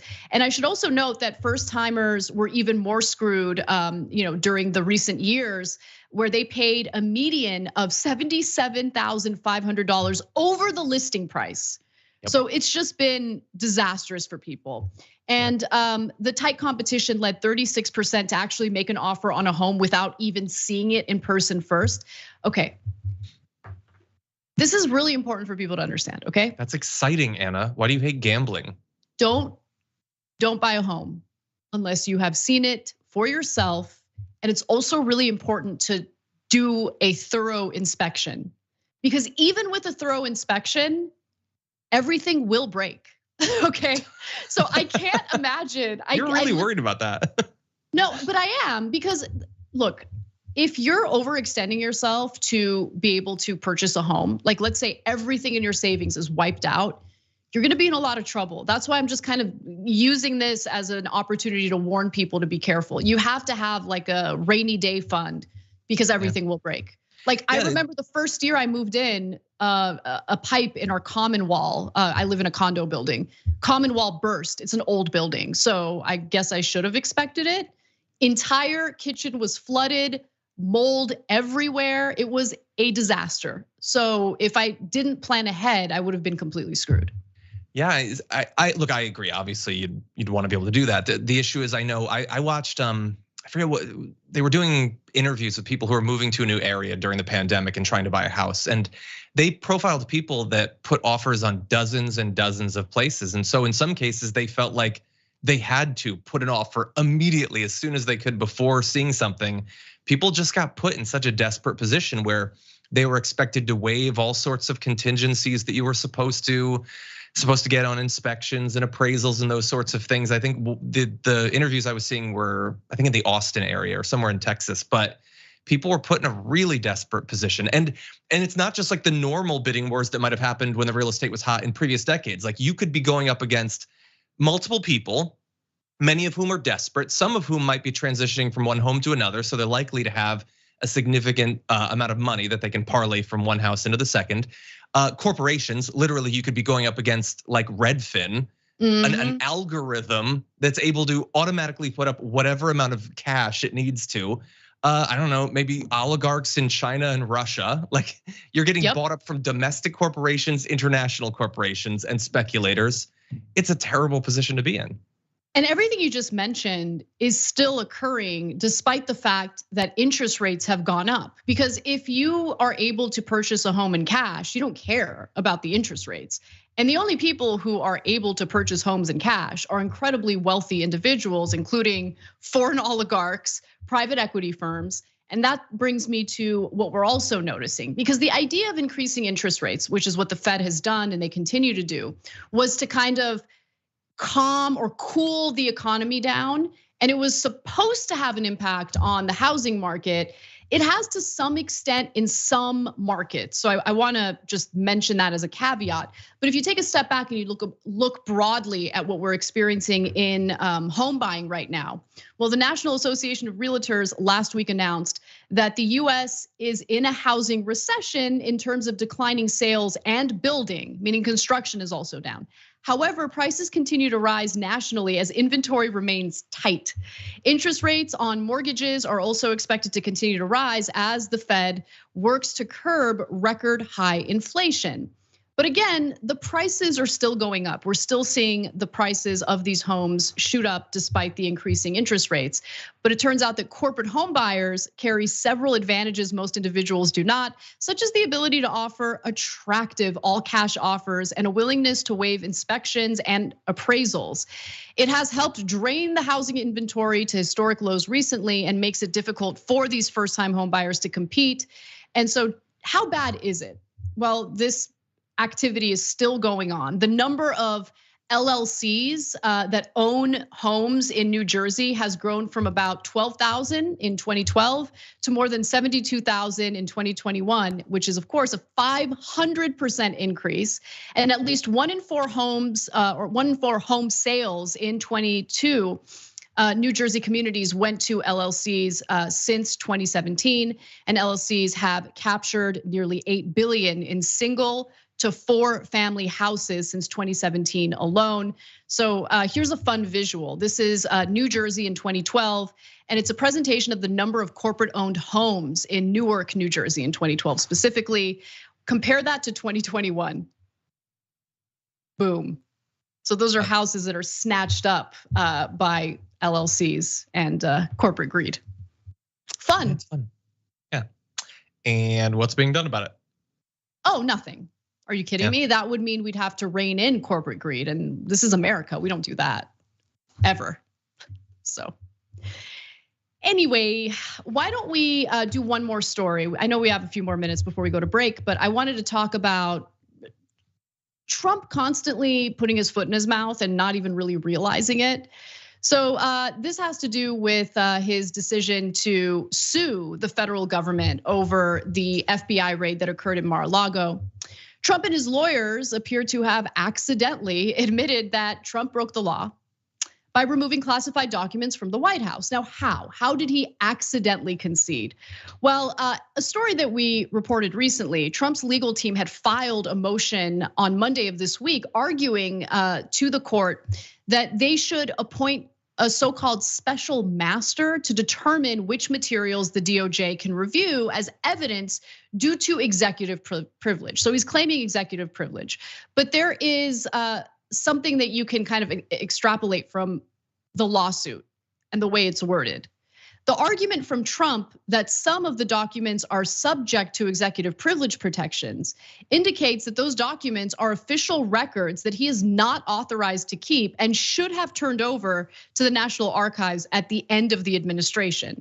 The motion in that regard appeared to concede that Trump violated one of the criminal statutes listed on the warrant used by the FBI to search the former president's Mar-a-Lago resort, and that's 18 USC 2071 concerning the unlawful removal of government records. And experts argue that he's acknowledging this in that these documents are in his possession, and that he has this claim of executive privilege with these sensitive documents. And so in a sense, him filing the lawsuit can be used as a piece of evidence against him, which I think is just super fascinating. Yeah, one of the things that I think is most amazing is that like at every step along this way, we've gradually every few days gotten a little bit more information about, exactly what the DOJ is planning, exactly what Trump had, the process and timeline of how different sets of documents, including classified documents, were transferred back to the government. And all along that path, everyone except for Trump and his team, although apparently pretty much Trump, some of this information literally only he had. He personally went through these boxes and all that. They're at least claiming now that he almost single-handedly had knowledge about a number of these documents and was not even allowing aides to look into some of these boxes. So he knew all along exactly what he had. We've all been trying to keep up, in some cases speculate. And along the way, there have been so many things thrown out that have just mysteriously vanished along the way, explanations that tried to get out ahead of what the DOJ was gonna do. So remember when like the FBI was totally gonna be planting things? What happened to that? Trump himself, by the way, was saying that. He knew all along exactly what he had. And when he would come out and say they might plant things, at that point, we had to consider, well, okay, they're probably not gonna do that, but what if he has nothing? That is gonna seem really suspicious, but he knew exactly what he had. He knew that he had literally boxes and boxes and boxes, hundreds of classified documents, and he lied. The right-wing media picked it up. They ran with it gladly. There's been no self-reflection since then. Like, oh geez, we really got ahead of ourselves on the whole FBI's definitely planting nuclear document stuff.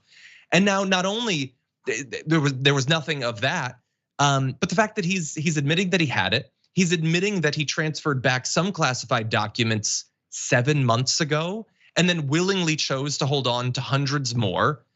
Like he can claim that this is political, that they wouldn't have done this against another figure and that's non-falsifiable, but he can't claim that he didn't break the law. The only question at this point is, will there be any consequences for it? But we already know that he broke the law literally hundreds of times.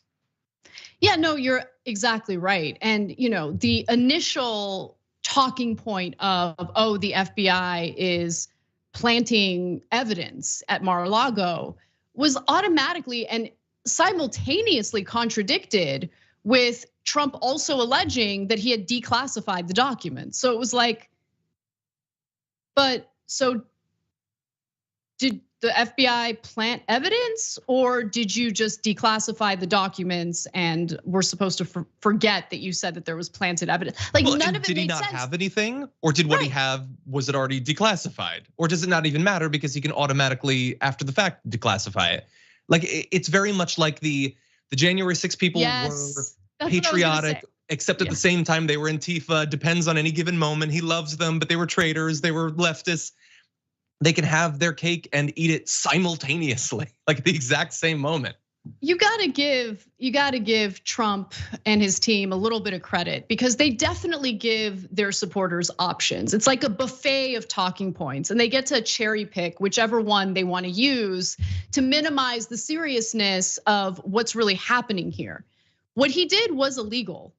What he did was take incredibly sensitive, top secret classified documents out of the White House and he took it home with him in an insecure place, like a place where insecure might not be the right word, unsecure, where someone can easily get access to it. Like there's surveillance footage. Yeah, just like walking, well, yeah, that's true. I mean, he's a definition of insecure. But nonetheless, like I just think, as I've said a million times before, for me, I don't really care if it's a Democrat or Republican. I do care about ensuring that everyone is treated equally by our justice system. So if someone in government is breaking the law, they should be prosecuted. And everything that we're reading indicates that the DOJ gave Trump so much leeway. I mean, this has been going on well before we found out about it. And it's like, just please give us the documents. Please just give us the documents. They show up in January, he gives them the boxes. Then they find out through an FBI informant, no, there's more. So they start negotiating with him in May. And then finally they go over there in June, they retrieve more documents. They find out there's more because also there is a paper trail. It's not like it's impossible to find out that there are more classified documents missing. And they gave Trump 2 months to comply and he wouldn't. So they did the raid, and that's the way it worked out. So anyone who's arguing that this is somehow persecution because people hate Trump, it's ridiculous. He broke the law and he is now suffering the consequences because despite all the leeway he was given, leeway that we would not be given as ordinary people, he just wouldn't comply. He thinks he's above the law. He never thinks he's gonna suffer consequences. And even this, I'm still holding my breath because I don't know what the outcome is gonna be. it could be that he's completely guilty of everything he's accused of, and he doesn't spend a single day behind bars. That's how justice works in this country, and it's pretty gross. Yeah, we have to, engage in the speculation we always do. Will there be consequences? Not is there justification for consequences, because it seems indisputable that at this point they are, that he definitely took the documents. He knowingly withheld incredibly sensitive documents after multiple warnings not to. By withholding them, he definitely obstructed the investigation into those documents. These facts are simply indisputable. And the fact that we can say them, and we know that the right will never accept those things, even though if Hillary Clinton had taken a classified Post-it note, I mean, it would be the only thing that you heard about for 10 years. We're held hostage by their unreasonableness. And even like the commentators who are weighing in on this now, the main counter argument to there being legal consequences is, I don't know, these people are crazy. And so if they do anything to Trump, then God only knows what these people are going to do. Well, crazy is gonna be crazy. The question is, how often in the past has judicially appeasing Donald Trump helped America or the American people? How many crimes did he get free already? And did that ever satiate him? Was he ever satisfied? You can't placate him. It only emboldens him. And so I'm sick of those op-eds advocating that like we have to leave him alone, or else someone crazy will target the FBI. They're gonna do that either way at this point. Totally. And not only does it fail to appease Trump, it sends a terrible message to Trump and to any future administration that might consider engaging in criminality. Why wouldn't you if you know that there really won't be consequences in the end, despite overwhelming evidence? Yeah. Anyway, we got a quick break. When we come back, we have more news, including the celebrity water users in California who are getting massive fines for using just too much. And later in the show, we'll also talk about Dr. Oz putting his foot in his mouth yet again. We've got that and more coming right up. Ice cream.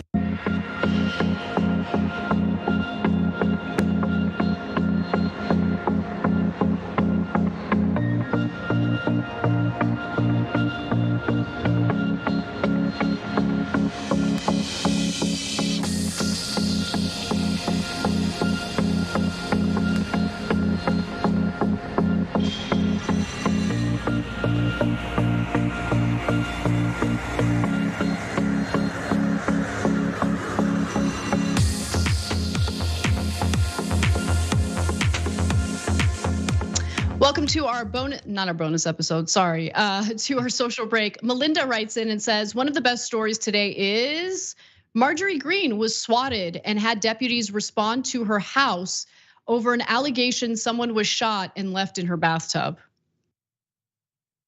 Don't do that. Don't do that. You're gonna get, you can get someone killed, okay? And I'm not going to celebrate that or advocate for it, but thanks for writing in, Melinda. We've got Jason Ray who says, Biden's student debt relief is like socks for Christmas. While always appreciated and useful, you kind of want it a little more. Totally agree with you on that.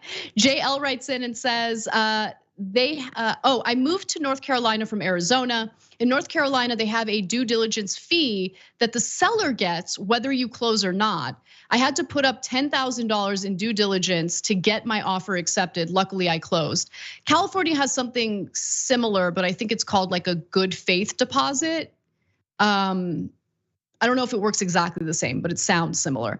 Animated Dragon says, I'm thankful for the $10,000 in student debt relief, but it doesn't help me with gas prices and cost of living in general. Wish he would have gone further. Absolutely, I agree with you on that. There needs to be a more holistic approach when it comes to our economy. I think that Build Back Better, as it was initially proposed, would have been a great, robust solution. But we all know what happened with that. Corporate interests always, unfortunately, take precedent or take priority.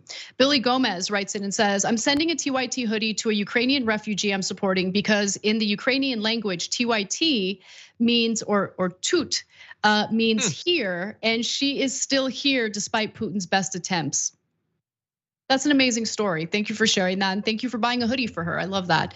Waldorf Nation writes in and says, Thanks, Anna and John. You're all amazing. Keep it up, Dragon Squad. We love you, Waldorf. Great guy. Everyone check out Jeff Waldorf's content online. He does a good show as well. Mikey writes in and says, if student debt relief is unfair, so are corporate tax cuts. Let's be fair and have students pay their loans and corporations go back to 50% tax rates.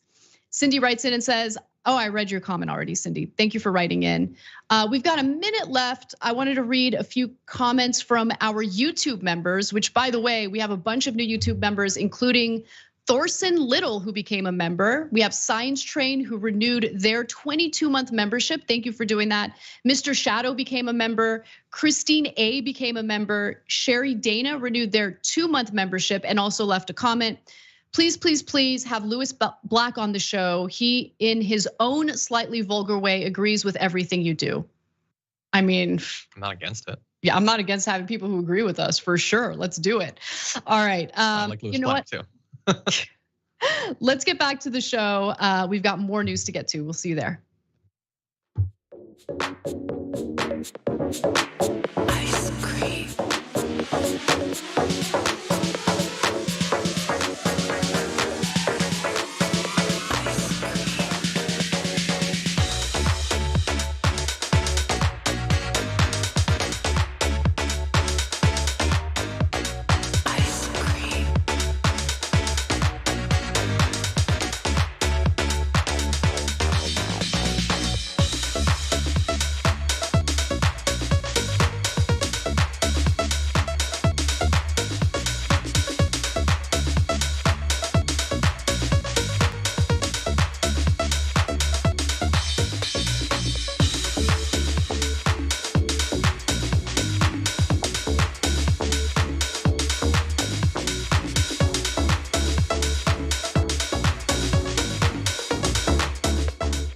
Welcome back to TYT. Let's get right to our next story because this is something that might seem local, but I think there's a good takeaway that impacts everyone here. So let's talk about water use in the state of California, a state that is experiencing a very serious drought. Wealthy celebrities in California are now catching a lot of heat for wasting huge amounts of water at their gigantic mansions, of course. And it's leading to backlash because we're still dealing with a very serious historic drought. But should we be mad at them or is there someone else to blame?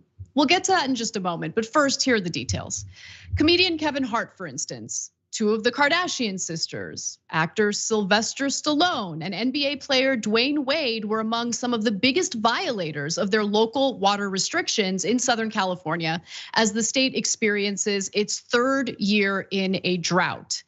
So look, if you have a massive property with landscaping, of course, it's going to cost a lot of money to maintain it. It's gonna cost, or it's gonna lead to a lot of water usage to keep that landscaping intact. And I think that's what's going on here. The celebrities were among the more than 2,000 customers who recently were issued notices of exceedance by the Las Virgenes Municipal Water District, indicating that they had surpassed 150% of their monthly water budgets at least 4 times since the agency declared a drought emergency at the end of last year. So I think it's important to understand what the drought emergency entails, what the restrictions are. They're pretty terrible, I gotta be honest, because if you're an ordinary person who might have like a nice garden and that's where you get your pleasure in life, your garden's probably dead now. And I know that after spending a ton of money on rose bushes for my mother's garden, they're now all gone. So Las Virgenes on June 1st, I don't live in Las Virgenes, by the way, but this impacts a lot of people in Los Angeles County. Las Virgenes on June 1st imposed severe stage 3 restrictions in an effort to achieve an unprecedented 50% reduction in consumption due to a water shortage emergency. The rules limit outdoor watering to 1 day per week, with only 8 minutes per station on the designated day. So Las Virgenes serves some of the fanciest and richest people. It's a wealthy area.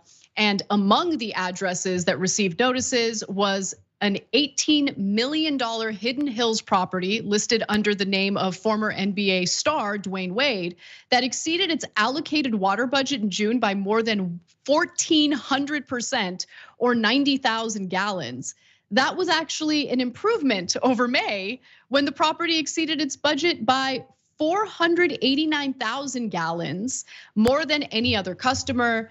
They claim that they had an issue with their pool, which is why their water consumption was so high, but they're getting it fixed and they're also implementing other safeguards to prevent excessive water use.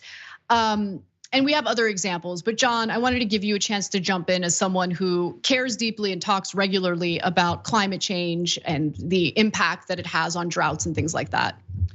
Well, I have to say that I'm disappointed because, a couple of years ago when celebrities were singing Imagine, I began to think that they were in it with us, that they wanted to be a part of the solution, but it turns out, oh no, we're peasants and their imperial manners need to be green and luscious as we're losing our damn rose bushes, okay? Your mom can't have rose bushes because I guess Kevin Hart needed an extra 2,000 gallons. I don't know. Look, if they can get away with it because the law isn't particularly stringent and the fines aren't severe, then they're gonna continue to do it. And because they're rich, if the fines aren't proportional to your income, then you're just gonna pay the fine. It's a cost of doing gardening business, I guess, or filling your pool or your many hot tubs, or God knows what else they do with water. But this is serious. This is an area where I think public shaming potentially could help. Not specifically because a few celebrities using too much water is the core issue with water use in California. That's definitely not the case. But if it gets people to start thinking about water use and how severe it is, I think that's important. I think this is something that we need to be talking about more often, whether it's focusing on some celebrities or there was a great episode of John Oliver's show like a month ago about the Colorado River. Like, we need to start to get ready in the popular consciousness for this issue because it's only gonna get worse from here on out. And while those water restrictions right now might seem severe, imagine in 10 years or in 20 years if we don't take this seriously. Like we live in LA. This is not an area that is by nature supposed to have millions and millions of people living in it. We have by force temporarily made that possible, but it's only gonna sustain for so long unless we find ways to be way more careful with energy use, with water use, and all of that. So let's talk about what the penalties are, because I agree with you in that it's not high enough for incredibly wealthy people for it to really make a difference for them. I think it would make a huge difference for ordinary people, especially in Los Angeles where the cost of living is astronomical.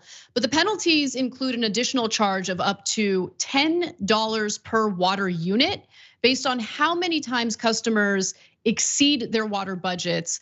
Those who receive a third or subsequent penalty will have to install, and this is like my worst nightmare, a flow restriction device. Okay, The reason why I say it's my worst nightmare is because. Oh no.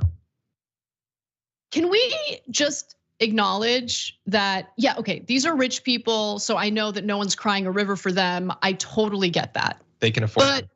But residents in California, meaning just normal people, including celebrities, I'm including them in this group of normal people, non-business water use, let's just put it that way, accounts for 10% of the water use in the state, 10%, a total of 10%. I just want you to really take that in, okay?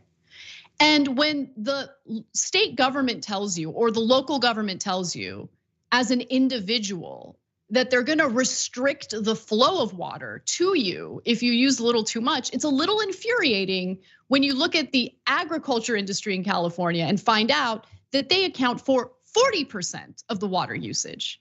And so you have companies like Nestle selling water from California to other states, bottled water, okay? You have almond farmers who farm almonds here in California that takes up a lot of water, and they actually export a lot of that product to Asian countries, in particular China. And so it's a big business. And so water use, when it comes to that, why is that not the primary focus? So yes, I think that there could be a lot of water waste when it comes to these massive estates that these celebrities own. But my concern, as is always the case with climate action, is this overwhelming focus on individuals as opposed to industries that are contributing to waste, contributing to climate change, contributing to the drought. Those are the issues that I have. Yeah, I think that's fair. And look, this is hardly the first time that we've talked specifically about Nestle's abuse, of water here in California. You're totally right. I think that it's important for people to be a part of the solution because I believe that's important.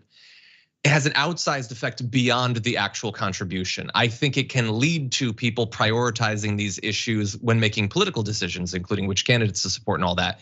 But I definitely agree that it's also used by the other side, the corporations, as a dodge to get people to believe falsely that it is primarily on them. At the same time, I would not worry about the celebrities.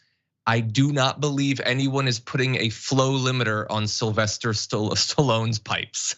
I don't think he's ever gonna go to fill his pool and it's gonna take 6 months or anything. Yeah, we'll see if they ever get fined or whatever. I'm not worried about the celebrities. I'm worried about them doing it to us, like normal people. Yeah, no, I think that's totally fair. And look, the longer we wait in doing the far more numerically significant regulations of corporations, the more likely it is that there's gonna be more stringent regulations on regular people. Yep. One final thing I wanted to show you, because this graphic really did blow my mind. It shows you the agriculture industry and what uses up the most water. And the top water user, alfalfa crops. So in California, the country's largest producer of alfalfa, roughly 70% of the state's crop gets used by dairy cows. So beef cattle also consume increasing amounts of alfalfa to increase their fat content right before slaughter. Yeah, I blame the cows. They're greedy, honestly. I think that they're screwing us over and they need to be stopped.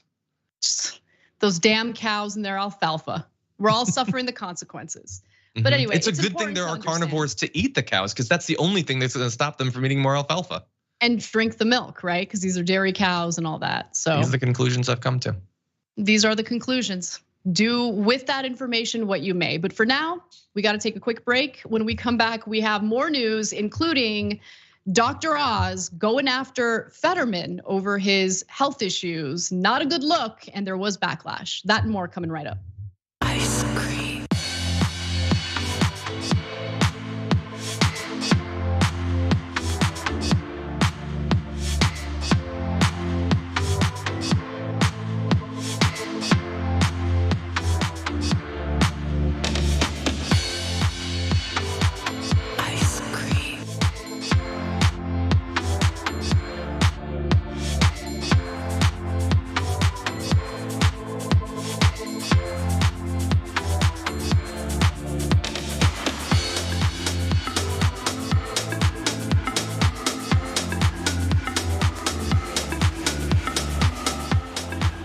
Welcome back to our social break. I got to read some live reads, so let me just do that and get it over with. So first of all, we have really exciting programming notes that I wanted to let you know about, including Nina Turner joining the network again, which I'm super happy about. She's gonna be hosting a show titled Unbossed with Nina Turner. She'll expose how the elites in government, media, and other sectors game the system. And you can subscribe to Unbossed, super easy to do it. Go to tyt.com/unbossedtyt, that's tyt.com/unbossedtyt, and get ready to tune in daily at 4 p.m. Eastern, 1 p.m. Pacific, starting October 17th. So that's when the show will launch. Also, exciting news over at Shop TYT. So for every dollar that has an item from the Feminist AF collection, Shop TYT will donate $5 to Planned Parenthood. This promotion is in honor of Women's Equality Day, which is coming up on August 26th. The promotion starts today, so check it out at shoptyt.com. And we've got a restock on the Feminist AF hats, so check that out at Shop TYT as well. We've got other programming notes to let you know about. There's the hat, looking real nice. I mean, I'd wear that hat, and I'm not really a big hat wearer, so something to think about. Watch List is another show you should be watching, hosted by J.R. Jackson, weekdays from 12 p.m. Eastern Time, 9 a.m. Pacific. And you can watch daily, and you can watch live by going to youtube.com/watchlisttyt. And finally, if you're looking for a decent place to store your money, Aspiration is the perfect financial institution to do it. Globally, the average person has a carbon footprint of 4.8 tons of CO2 per year. In contrast, the average American carbon footprint is roughly 20 tons. So wondering about how you can actually conserve valuable natural resources and reduce your costs? Go to aspiration.com/TYT. Alrighty, let's go to some more of our comments. There are plenty of them. Let's go to our Twitch community. It looks like we got Twitch back up and running. Willie Gus says, thanks TYT Tech folks. Charmed Chaos says, go Gadget Tech crew and support staff. Hippie Mama of 2 says, hey TYT fam. So glad the show is finally on here. I missed you all the last hour. So if you do watch the show on Twitch normally, you can go back and do so because it's up and running again. All right, let's go back to our YouTube members. We've got Alex Brooks, who renewed his, or I should say their, 25-month membership. Just want to say I appreciate your content over the years, and especially John for answering my DMs on Twitter about Maryland and Ukraine. Glad you do what you do and stick to your facts and principles. Thank you, I really appreciate it. Jermaine Smith Sr. says, the show is freaking awesome, Anna, very informative, thank you. Philly Dragon has been a member for a month. Kevin Eller, member for 23 months. All right, we gotta get back to the show. Let's do that and I'll see you there.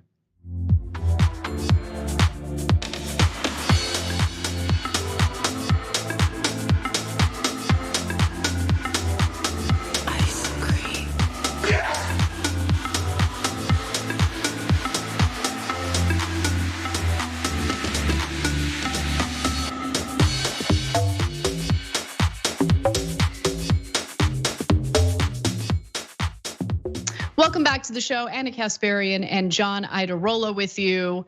An ongoing theme on the program has been dunking on Mehmet Oz, who of course is running for a Senate seat in Pennsylvania. And his campaign has been a disaster. It's really been a treat to watch. And if you've been enjoying it, hold on to your butts, as John likes to say, because we're about to share yet another story of Oz getting into a lot of trouble. Mehmet Oz and his campaign against Democratic contender John Fetterman for a Senate seat in Pennsylvania continues to fail. Just a disaster. And the latest round of failure has to do with the fact that the Oz campaign thought it was a great idea to attack Fetterman over the fact that he had a stroke recently. So a spokesperson with the Oz campaign, Alex Griffing, said this: if John Fetterman had ever eaten a vegetable in his life, then maybe he wouldn't have had a major stroke and wouldn't be in a position of having to lie about it constantly, Tripp said, taking a jab at Fetterman, who suffered a stroke days ahead of winning the Democratic primary in May. And so, I'm sorry, Alex Griffing is the Mediaite reporter. Tripp is the individual who is speaking out against Fetterman in a pretty disgusting way. And so what got Tripp so upset? Why is Dr. Oz's campaign so upset? It's because Fetterman really knows how to dunk and he knows how to do it online. And he certainly did it in response to Oz's now notorious crudité video. And so Fetterman had written on Twitter, in Pennsylvania, we call this a veggie tray, right? Because Dr. Oz referred to it as a crudité, which is not language that most people are familiar with, right? It's very fancy language for a veggie tray. So nonetheless, Oz did not get a lot of positive feedback when that statement about Fetterman's stroke came out. Fetterman says, I had a stroke, I survived it. I'm truly so grateful to still be here today. I know politics can be nasty, but even then I could never imagine ridiculing someone over their health challenges. And apparently, Jake Tapper was even disgusted by these statements and said something about it in a recent segment of his show. Let's take a look at that. The communications director for Dr. Oz said If John Fetterman had ever eaten a vegetable in his life, this is the reference to the crudité scandal, then maybe he wouldn't have had a major stroke and wouldn't be in a position of having to lie about it constantly. You know, I'm from Pennsylvania, and I think this is either man's race, really, honestly. But like, that's kind of nasty. Yeah, I mean, I've been covering politics for about a decade now, and that's a new level of nastiness that we don't usually see in Senate races. You know, I think when Trump came on the landscape, though, these politics really changed, and these people get in the gutter and just kind of, it can get really ugly. I mean, it is an odd man's race, right, John? But what Oz said, it was nasty, was nasty. Like, I like the admission from Tapper that Oz said something or his campaign said something nasty, but like the needless dig at Fetterman. Yeah, but you can I think he said it was either man's race. But what he did, like, he's going to say it's nasty. He has to admit it's nasty, but that would be critiquing one of the candidates, which is like suspicious. It's dangerously near taking a side, even though it's the most obvious thing. You have to take a side on this. It's terrible to say what he said. So he has to throw, I mean, it could be anybody. Like, I don't know, I don't care. I'm not a thinking human person. I'm obsessed with politics. My entire career is politics. But I can't choose between the two. It's all the same, really. What a weird position to hold. He prefers one of the two. But I get it. I mean, Brian Stelter just got fired from CNN, and it's because their new owner wants to push CNN to a right-wing position. So I kind of get Tapper's panicky statement there, but I'm glad you clarified because I heard odd, but I think you're right. Anyway, yeah, well, I'm not sure, but anyway, yeah, no, it's reprehensible.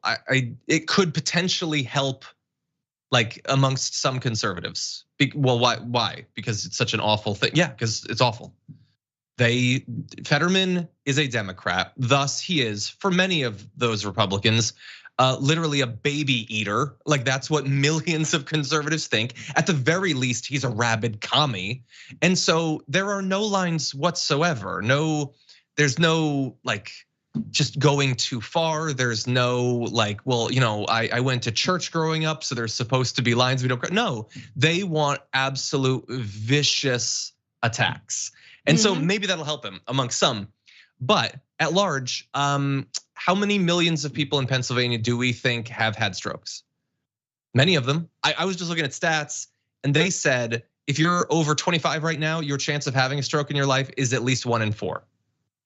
They said every 40 seconds, someone in the US has a stroke, and every 3.5 minutes, somebody dies from a stroke. Jesus. It is a leading cause of death amongst Americans. Now, it's not, as with everything else in America, it's not distributed equally across our population. Black Americans are far more likely to have and die from strokes than white Americans. And so he's offending all sorts of different people that he would like to vote for him. There are many conservatives who will see that they have had strokes, or at the very least, they know people who've had strokes, who've suffered mobility issues following strokes, cognitive issues following strokes, financial burdens, bankruptcy, medical bankruptcy following strokes. And that's what he thinks he's gonna earn points on. He's such a terrible candidate. He's awful. And yeah, I mean, that is the best point in regard to why there's backlash, right? I mean, consider what you're saying to an unintended audience. Like, you're unintentionally, I assume, insulting people that you're trying to persuade to vote for you, and you're blaming them for the condition as well, right? Like, so with Fetterman accusing him of having like a super unhealthy lifestyle, you know, there are all sorts of hereditary issues that could lead to a stroke. So insulting people like that is pretty disgusting. And so I'm not really surprised by the backlash. I will say, you know, I think it's pretty clear that Fetterman is gonna win considering how well he's doing in the polls. He has a massive lead over Oz. So why do we cover this story so often?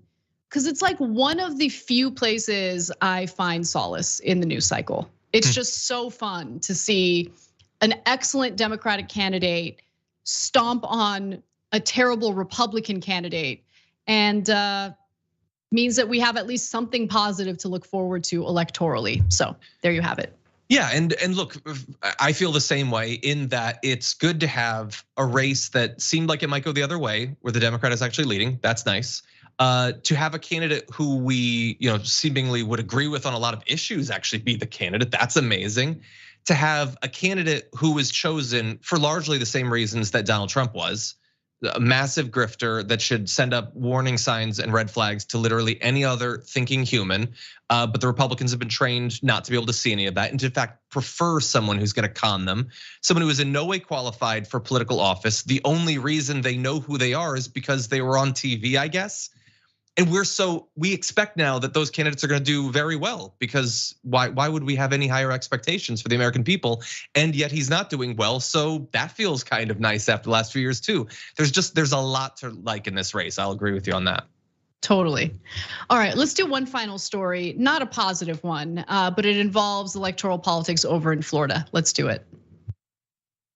We are losing our country because of big tech election interference. And I am pleading with the Republican Party to please start taking this issue seriously. Please, because the American people deserve representation. And that's why I ran for Congress in 2020. It's why I ran for Congress in 2022. And it's why I'm going to keep fighting for all of you.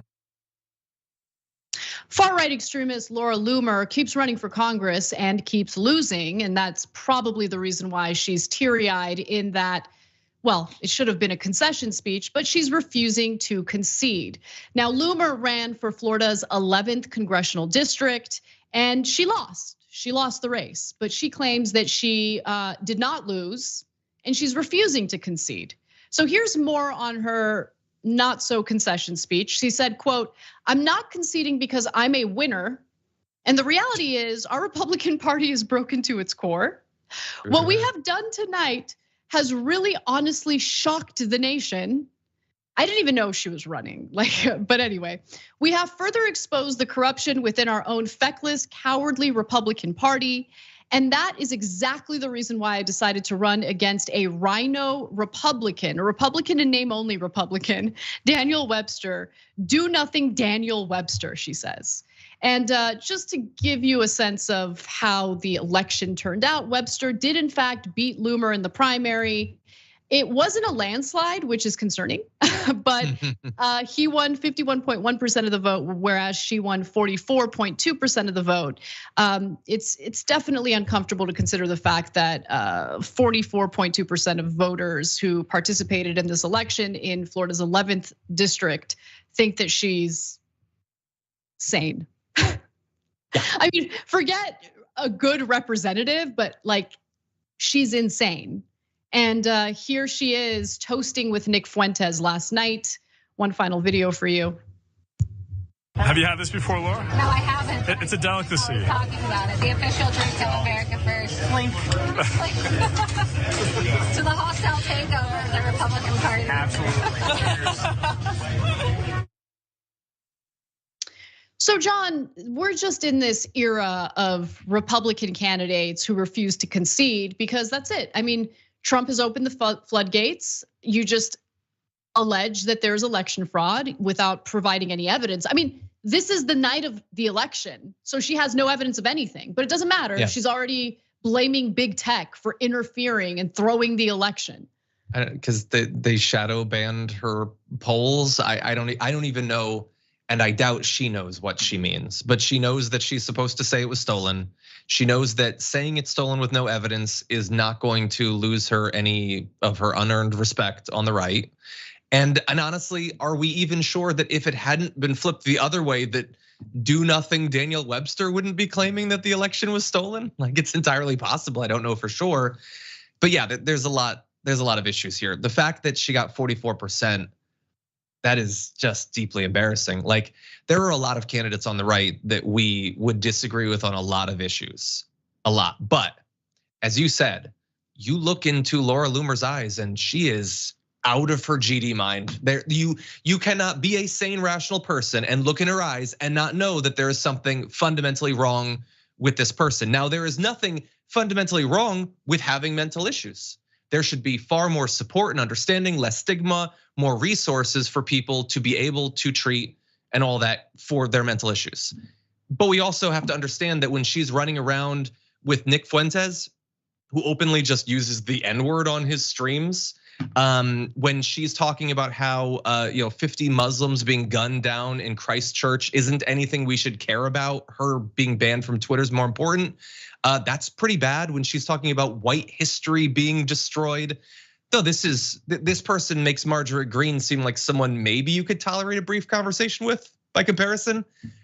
And she got 44%. And maybe in 2 years or in 4 years, it'll be even more. As I've been saying about Marjorie Greene for like 2 years now, the thing that's always bothered me most about her is not her, but what she represents. She is a flag being raised for every crazy person in the country that you can have a spot in Congress. And some of them might get weeded out, but more and more of them are gonna make it in there.